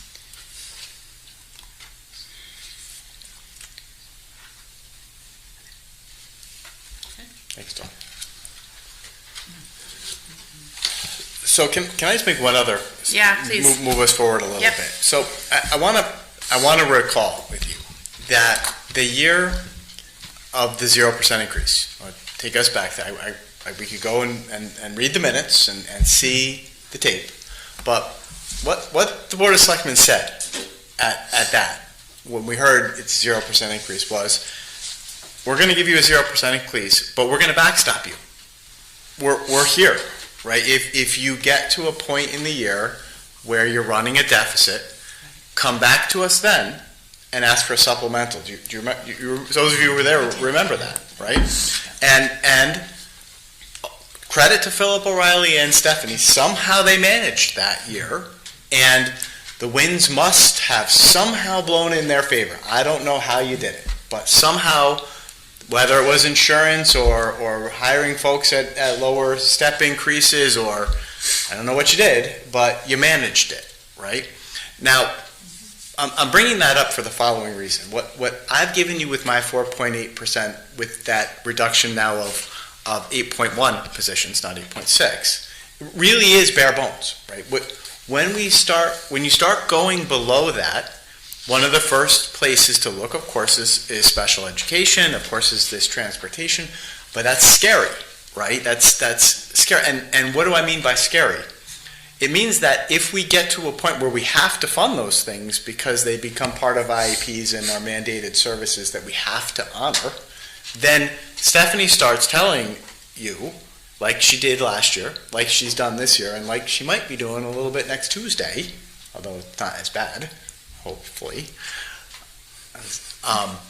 we're running a deficit. Right? And now, last year, if you remember, when I was telling you we were running a deficit, I was also saying I'm not that stressed about it because we have ESSER money, right? ESSER money's gone. When Stephanie tells you now we're running a deficit, it's the bank of the Board of Selectmen that I would need to go to ask for that supplemental. Are you following me? Mm-hmm. So part of what I think we have to recognize is that I will be a complete realist here. I don't think that the Board of Selectmen is going to be real excited to see a 4.8% increase. I'm a realist, right? I just have a feeling. 5. Well, okay, 5%. I don't think they're going to, and likely they're going to be saying, Charles, we understand and appreciate all your work to try to bring it in with the drivers that we went through, and we recognize that, but we're not going to go that high. But it's really important that they're the ones that tell me that, so that I can say, well, look, I'm going to do my best and make those reductions, but I might be back to you at some point with a deficit. Are you following me? So it's part of what we have to do, part of what I think the Board of Education needs to signal to the Board of Selectmen is we're realists, but these reflect our needs. And it's not the Board of Education that's the backstop. It's the Board of Selectmen that's the backstop. If we get jammed up, with special education costs or other mandated services. So within that, I can't see us getting to referendum with a 4.86% budget. And nobody wants to be the bad guy, I get it. But it's important that the Board of Selectmen understand that this is realistic and that we are going to manage it. And somehow, again, Stephanie and Philip O'Reilly managed the year we had the zero, right? But I need somebody to be able to say, provide the mandated services, be smart, figure out your transportation, hope for a lower percent insurance, hire young people, do everything you can, work hard, do a pay-for-play potentially, or generate other revenue. Look to outside placements for tuition students for a transition program. Do your work, which we will, which we do every day. Trust me, we're looking under the cushions in the couch every day. But sometimes the change isn't there. And if the change isn't there, it's not the Board of Education that's going to be responsible for that bill. It's going to be me with my tin cup on a bended knee to the Board of Selectmen. That's the process. Mm-hmm. So my advice is I wouldn't be afraid of sending to the Board of Selectmen a little higher than you might be comfortable with requests, because I'm going to be just as honest and transparent with them there as I'm being here. And when the cuts come, I need somebody to hear me say, we're going to make the cuts. We're going to go as deep as we can based on those. Look into special education, because that's really the driver, right? But special education is a mandated service that students are legally required. Right. Well, maybe we'll be lucky and they'll just say $50,000, just reduce it and be done with it, like they did last year. Right. And I'm not trying to, I want to be also, because I'm not trying to put them on the spot or make them the boogeymen in all of this. But as the Board of Selectmen and the first Selectman, that I have to be realistic. I can't say, oh, well, we're good with a 2.4, everything will be fine. We're not going to be fine. We are in deep trouble. We're going to be running lean, and Stephanie's amazing, but she can only be so amazing. Yeah. Dawn's amazing, but she can only be so amazing. Everybody out here, we work hard within that. But I really do feel like, with the reduction of the grant funding, that unbelievable insurance increase, and the special education needs that are budgeted now with no slack, no ghost out placements. It's all, those are the kids, you see them, there they are, you just got them, right? This is our current reality. This budget is not padded in any way.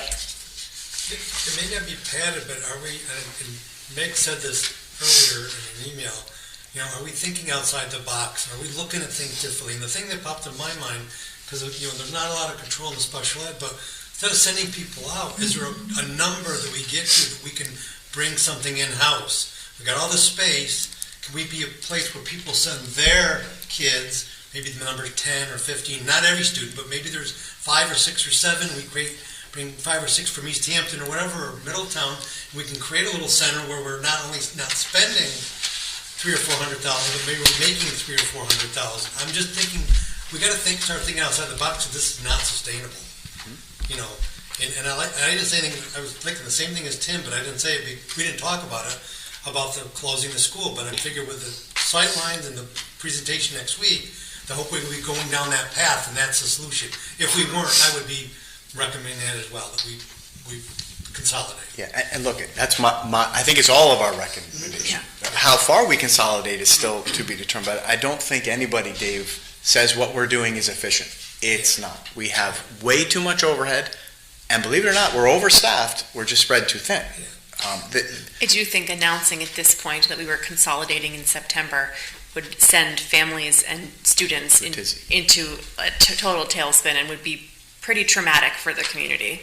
I think to spring that on people. Think about when they did the modulars, and that was a discussion that had taken place over a couple of years. And I was the recording secretary. It came up in December or January, and then in February it was like, we're taking it down. And I remember Philip said to me, what do you think I should do? And I was like, 27 years with the modulars, go get 27 more years out of some more new modulars. I said, are you kidding me? I don't know what you're supposed to do.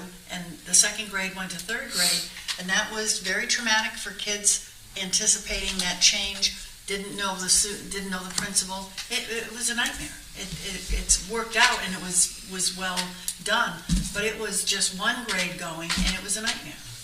I also think that you have to be realistic in the amount of time it's going to take to get to whatever is decided and whenever the referendum comes. We have how many years? So this is going to be us sitting here again next year. You know, we're going to, there's a period of time before whatever's going to happen with school facilities is going to happen. So Well, the other we thing, can't put forth close to 5% every year. No. The other It's thing just that that, Right. you know, the other thing we don't talk about That's is the class size. And, you know, we have maintained 15 and 20 kids in a classroom in the elementary schools. What does that look like if we increase it to 23? And I've been there with 23 and 25. It feels like 30, but again, what if the class sizes in some grades are increased? Yeah, so the class sizes, again, they are going up next year. I mean, I showed you those. Now, one of the things that Portland's made a decision on is lower class sizes, no classroom aid. Yeah. Right. I think that you might hear from our friends of Valley View and Gildersleeve, we might be comfortable with a little higher class size, but if you're going to put 25 students in my classroom without any other adult there to help me manage, especially at kindergarten or first grade, that just introduces all kinds of safety issues and challenges in terms of how I manage the class. But to do that, well, you'd need 10 more paraprofessionals at Valley View and do the math. I can't do up to 15 more. 15 more at Gildersleeve. Right? So that's that's sort of the give and take of that. I mean, yes, even at 17 in first grade, that's a handful, and there's no class aid. At 22, 23, I can't say that a first or kindergarten classroom is going to run safely with 23 kindergartners and one adult in the room. My goodness, I couldn't envision it. Exactly. But again, Well, that's the thing, there aren't a lot of good choices. There aren't. No. Which is why I brought up the school is, just going to the town and asking for an almost 5% increase, and people's incomes have not gone up by 5% in the last year at all, anywhere, and it's... I agree with. I think that too. Hopefully, that will get folks to realize that survey be darned, we need to consolidate. Like that, because to your point, yes, that this is reflective of the FTE that we have. Well, now minus 8, right? We're not going to have 8 more to cut unless we consolidate, or we're going to be jacking class sizes up to 25 or reducing special education case management. It is an economic imperative, and not only makes fiscal sense, but also educational sense, because it addresses the crumbling infrastructure side of this to consolidate. It's almost, you almost can't afford not to at this point. And I think that a 5% is going to demonstrate that. But again, when I present the budget to the Board of Selectmen, it will be a Board of Ed budget at that time. They're going to have seen these minutes and heard me say, look, I don't think a 5% is going to get to referendum. I don't think it's going to happen. It's going to be reduced to that. But at the same time, then they need to hear me say, we're going to do our best to make it work, not cut into services any as deep, but through all of these other things we're going to do, because we're smart people and we have Stephanie who's going to help us manage these things. We're going to try to land the plane there. But if we can't, don't put on your long face and get angry at me when I'm back on my bended knee with my tin cup in February saying I have a $200,000 deficit, I need a supplemental, right? It's about communication. It's about being honest, because I can't have the long face, grumpy, you never told us moment. You need to hear me say. Yeah. Charles, you were talking earlier, you were kind of listing the ways in which we will manage, you will be creative, you are exploring other opportunities. And it just kind of made me wonder if, we have a continuing relationship with Oak Hill, if at the point that our program that's in biz right now moves to the high school and we have additional space available, does Oak Hill have any interest in renting more space from us? Is that something that, like a conversation that's been had? It has, and the answer is yes, Oak Hill is interested. I'm not sure if they were interested in the space that the transition program is in now. I can certainly talk to them about that. I'm very interested in the work that the Municipal Studies Building Committee is going to get going on, because I know Oak Hill wants to have a conversation. Yeah. They would take more space. But that's a longer term conversation. I guess I'm wondering, short term, do we have space available to us right now that Oak Hill is interested in renting next year? Potentially, I haven't had. Let me have that conversation. Yeah. Call Anna tomorrow, and We've tried it out for a few Right. years. It seems to be working smoothly. I mean, I'm not aware of any issues that we've had with their program being housed at Biz. I guess I'm curious about whether that's something that would be worth exploring. Yeah, I'll talk to Anna, and let me also mention it's been a good partnership.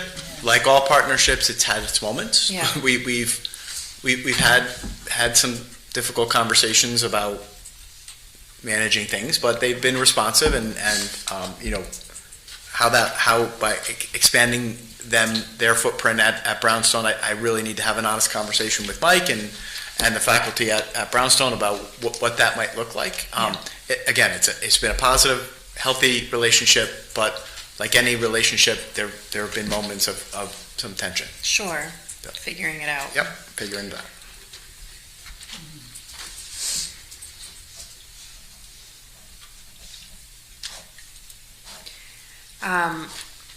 Are there additional questions, either about anything we've talked about other parts of the budget we haven't talked about?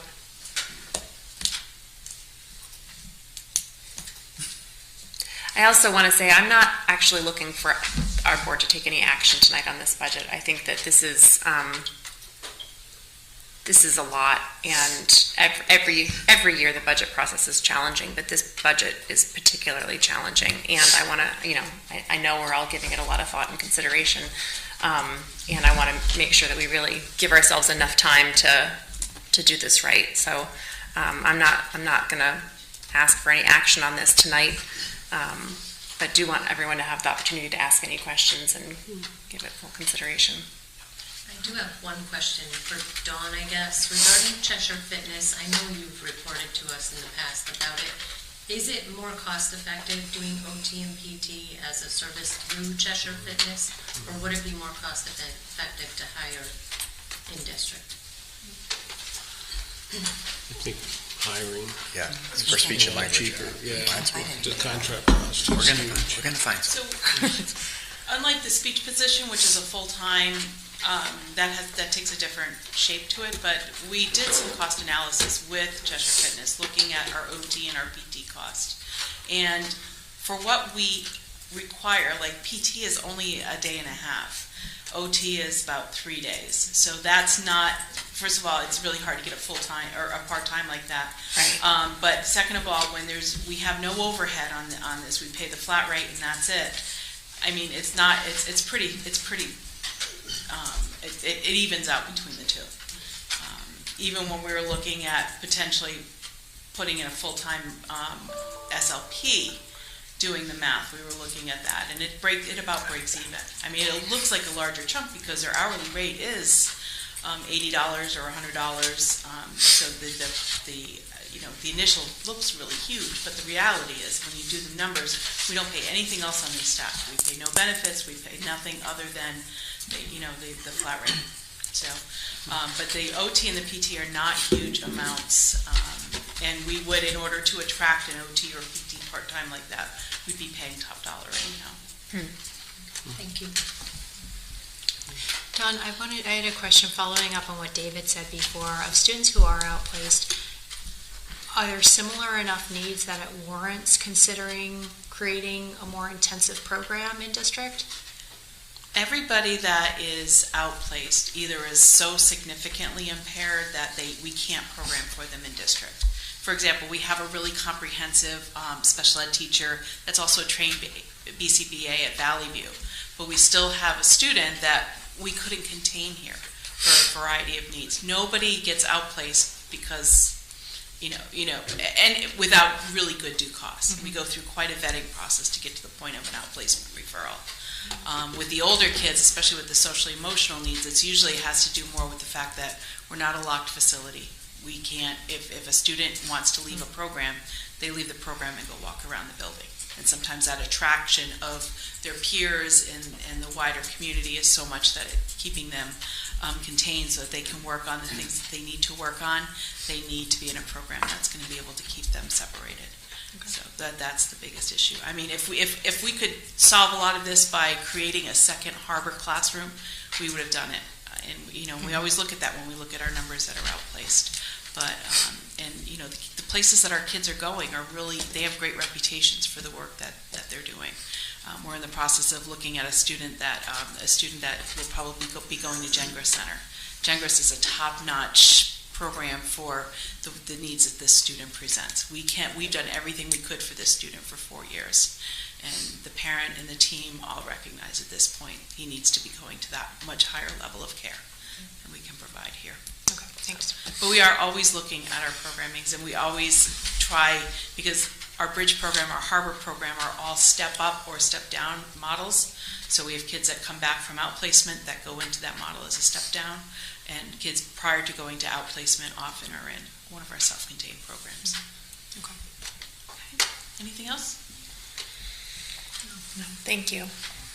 So let me ask, let's say we go with 4.85 and then the selectman comes back and say, no, we want 3%. What would you cut $450,000? Yeah. Yeah, the answer to that is we would be going into special ed. That is, and again, I would hopefully by then, we would know that our insurance premium bids came back at 2%. We would hope by then that, just like a recent hire I just did, we were starting to look at candidates at Bachelor Step 1.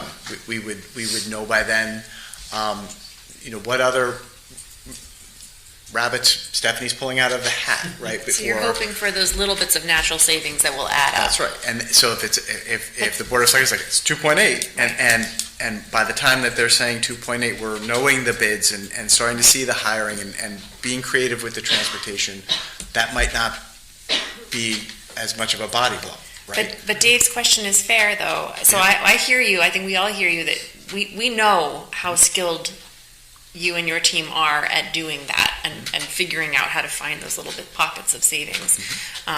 But what I think the question about what if is fair. What does that look like? The district deserves to know. What does that look like? Right, and look, and at that point, I would be back at personnel with some suggestions and back here with the suggestions. Here, personnel, I think, is the right place to start. Because it's really people, it's really positions at that point. We wouldn't generate that kind of savings from Post-it notes, right? It would be in It's the not position. supplies. No, I would be showing you and giving you those suggestions.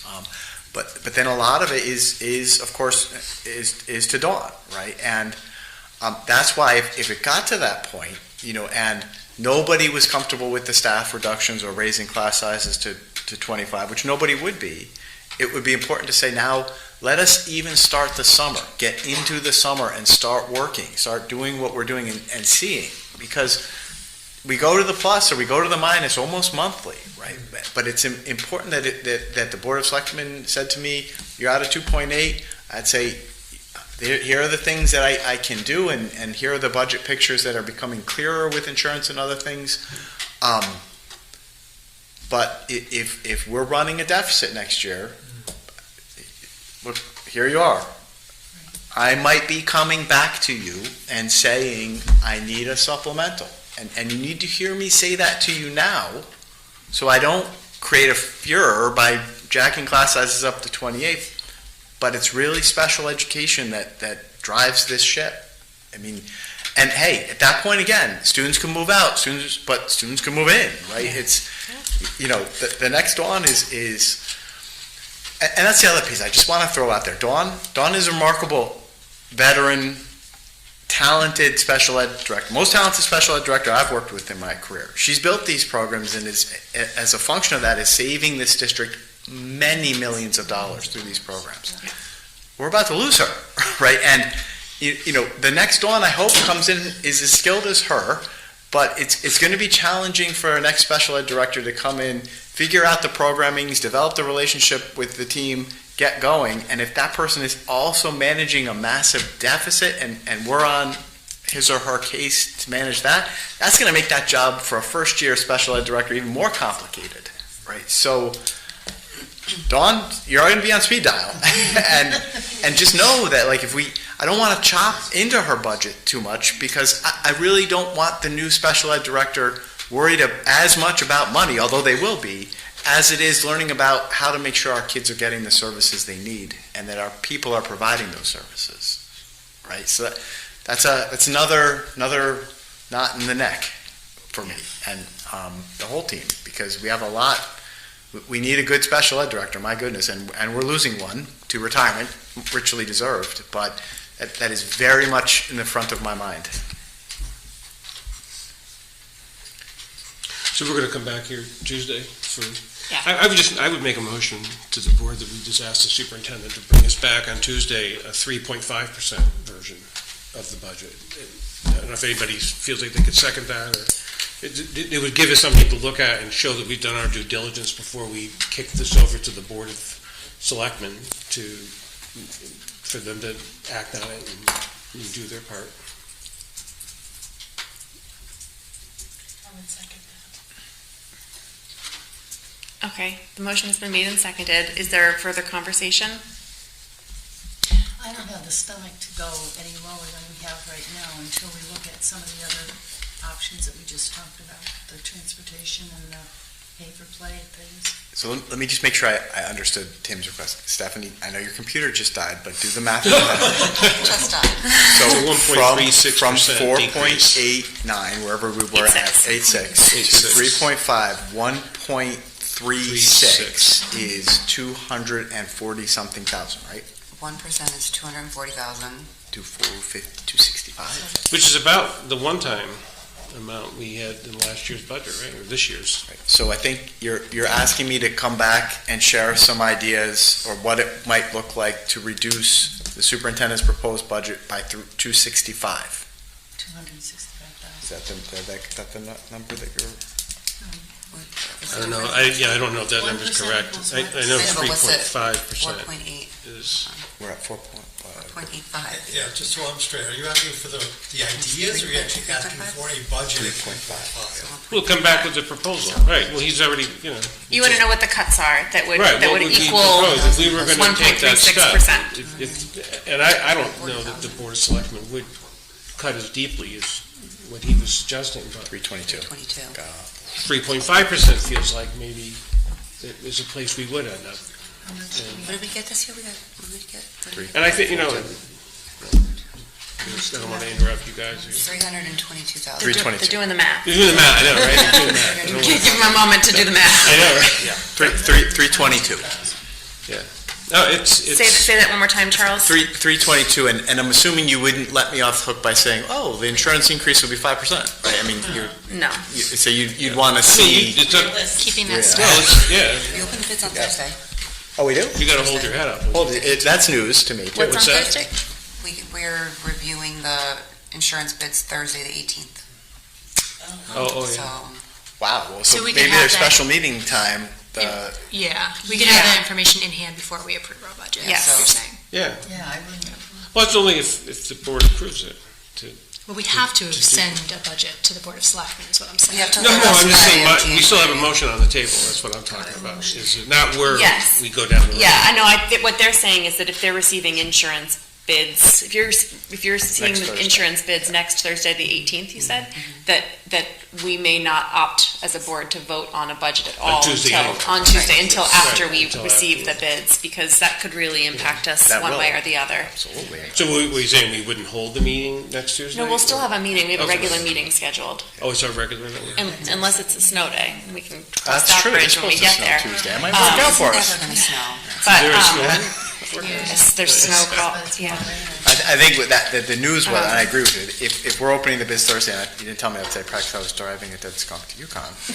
Ken, we never heard that before in a sentence, is that we would need a special meeting the week after, because Our obligation is to pass a budget by the end of January.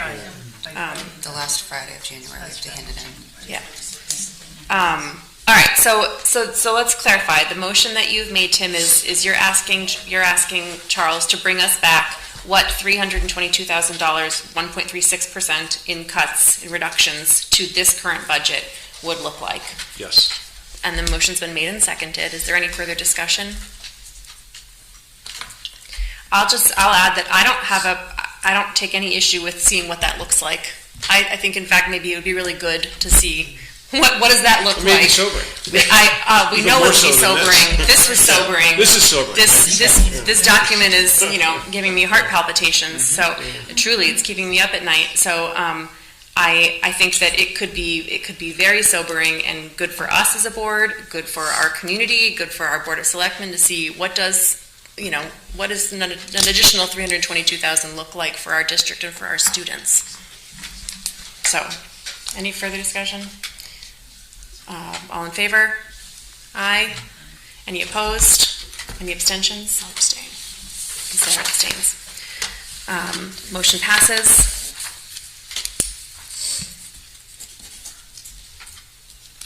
All right. So where are we at? Do folks have additional questions? Is there any additional information that you need? I can just say, I pulled up information from 2019 when we did the last pay-for-play. Well, if you want, I can forward you. Please do, yeah. Some of this. There's a big spreadsheet there. So I saw that too. Did you try to open it? Because it said it was no longer available. Oh, I opened it. Oh, Well, I had it as an email. Okay. So I had, I figured on the drive it would be gone at this point, but. Can I just ask one clarifying question? So obviously you're going to look to see the real numbers without the insurance in terms of that cut. Would you be willing to entertain if I shared with you what percentage of that might be absorbed in a pay-for-play, or just keep that all out and just give you the scary stuff? I think that's fair. I mean, my opinion is that's fair. I think if that's part of your proposal, because as a board, we don't participate in the development of the budget. Yep. It's all you and your team. And got it. so if you put that in there as a proposal and how to make that up, then it's a proposal. It's just something for us to look at. Good, I like it. Yeah. If you forward that to me, it'll make it easier too. Are there final? I know it's getting late, and like I said, we're not gonna move on this. We're gonna work on it more. But are there final thoughts? Are there final questions? Is there has anything come to mind that more information that you would need?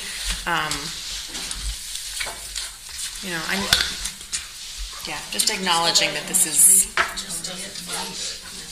What, Stacy? It just doesn't feel good. No, it really doesn't. This is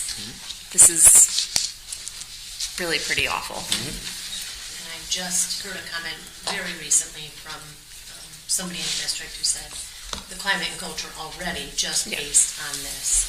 So I know nickel and diming, and I know you've all done your due diligence, but that whole idea of can we live without things more so than having to cut staff? We're talking about $30,000 to make her back to a full-time position. I know we talked about smart boards being replaced, $15,000 there. Yet he also said smart boards are being utilized that way. Could we just do a projector situation for a couple hundred? Can we try to find more, dig deeper and find ways to really not have to touch personnel? Because I am concerned. Our staff turnover is already an issue. It's an issue across the state. But if Portland becomes known as the place that's just chopping positions. They're not alone, trust me. I've talked to other board members and other board chairs. This is the cliff that they predicted, and nobody knew that this was really going to be as bad as it was. I think that's fair. I would just add, I agree with you, and it will have an impact on climate and culture. I know it is, and that's painful. At the same time, though, several of those position reductions, specifically the kindergarten, the first grade, and the third grade, that's a function of the census, right? And here in Portland, we know that the number of students we have divided by the number of teachers is the class size, and we're not going to have class sizes of 12, but we're not going to have class sizes of 28, right? So some of those positions there, you know, we have wonderful teachers, and the reduction in force is painful, but that's a function of the census, and those are the ones that, you know, that people understand, that you know, it's just a matter of division of how many kids you have versus how many teachers you need. And you know, you work in preschool, that's kind of the way it goes. So some of those positions are that way. Certainly the ELL and the library position, not a function of that. And yes, I understand that those are devastating. But we are where we are. I mean, that the insurance, special education, sunsetting, and then the general wage and step increase has put us at that 2.3 million, 9.8% position that here we go, which again creates that imperative for the town to have that real difficult conversation about consolidating, because that's what's driving this. This is what's happening.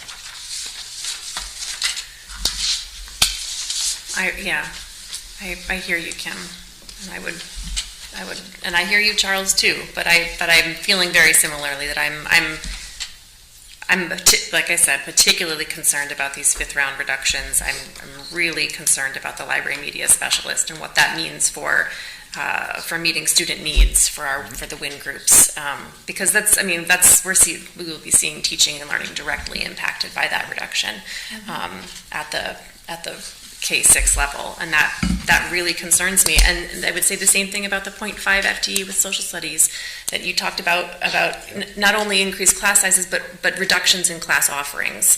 And the two TBD? And the two TBD. And I know one of them is potentially absorbed by kindergarten, but there's the second one hanging there that is really, really worrisome.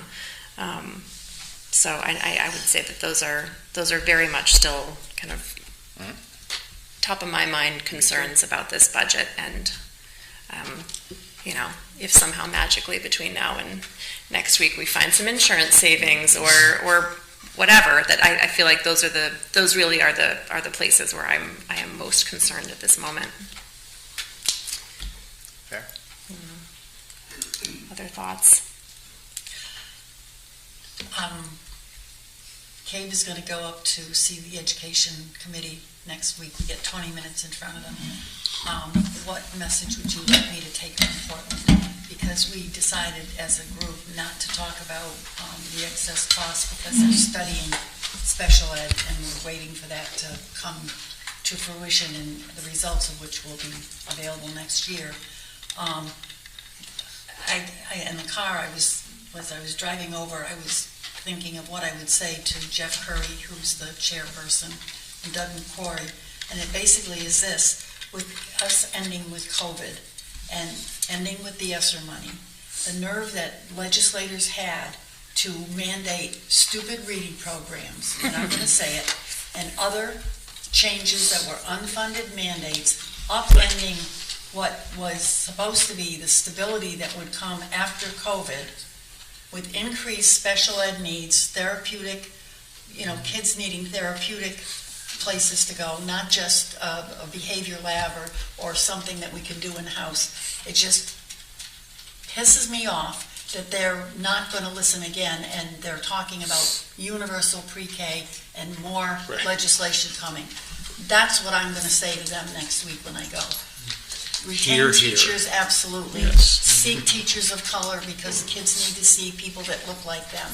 Let's talk about diversity and equity and inclusion, but damn it, don't give us another thing that we have to put on our plate that you don't give us any money for. And that's the message that I'm going to take to Hartford. And take away money then. And don't take away the money at the same time. It's the unfunded mandate. It It's is. absolutely. Enough is enough. Yeah. And I would say every single one of us has a voice to talk to Norm Needleman and Christy Carpino, who are our representatives, and also all the other people that sit up there that get elected that want to make mandates and not fund them. So please join me. I will be a voice for Portland, but I'm angry. And I'm angry that we have to sit here tonight talking with administrators listening and not having a really clear solution to how we're going to manage this. except to all of us get our tin cups and go down to the Board of Selectmen.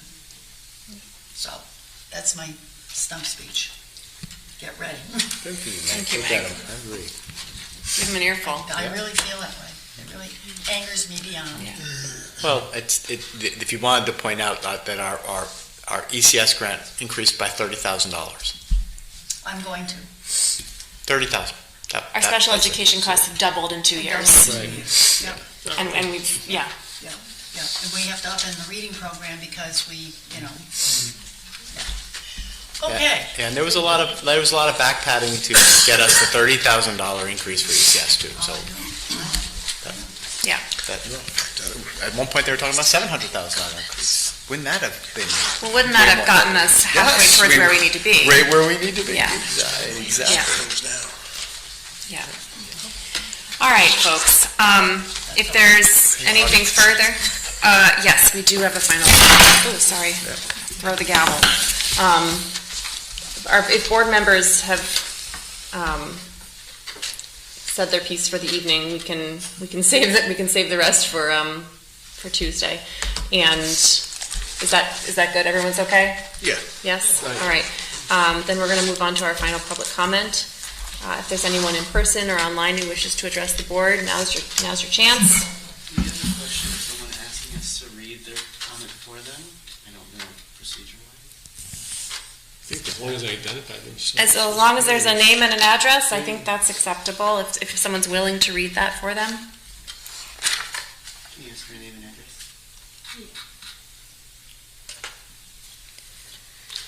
Just no anonymous.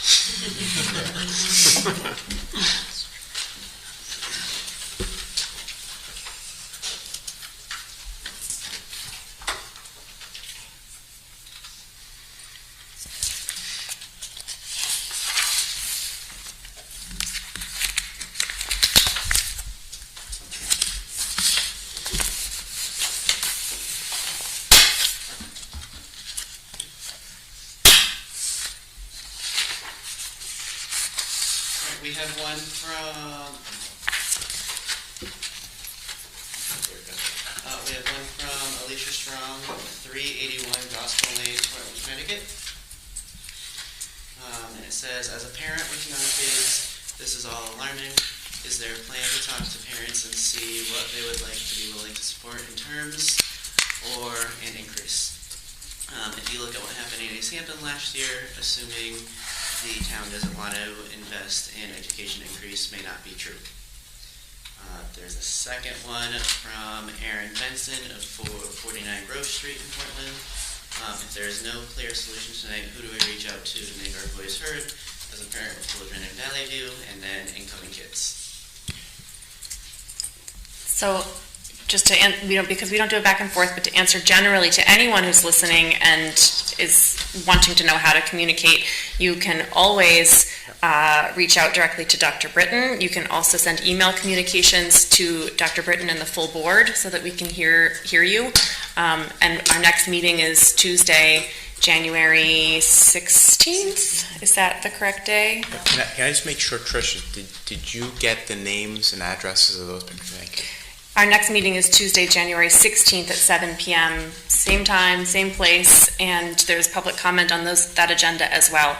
And so we're always happy to hear comments and questions from community members.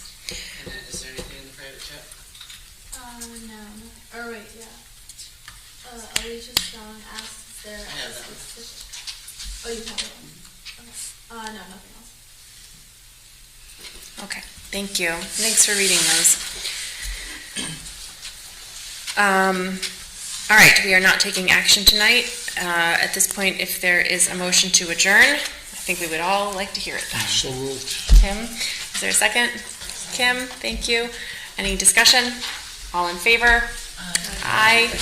Thank you, and thank you to our amazing administrative team for being here tonight. We appreciate it.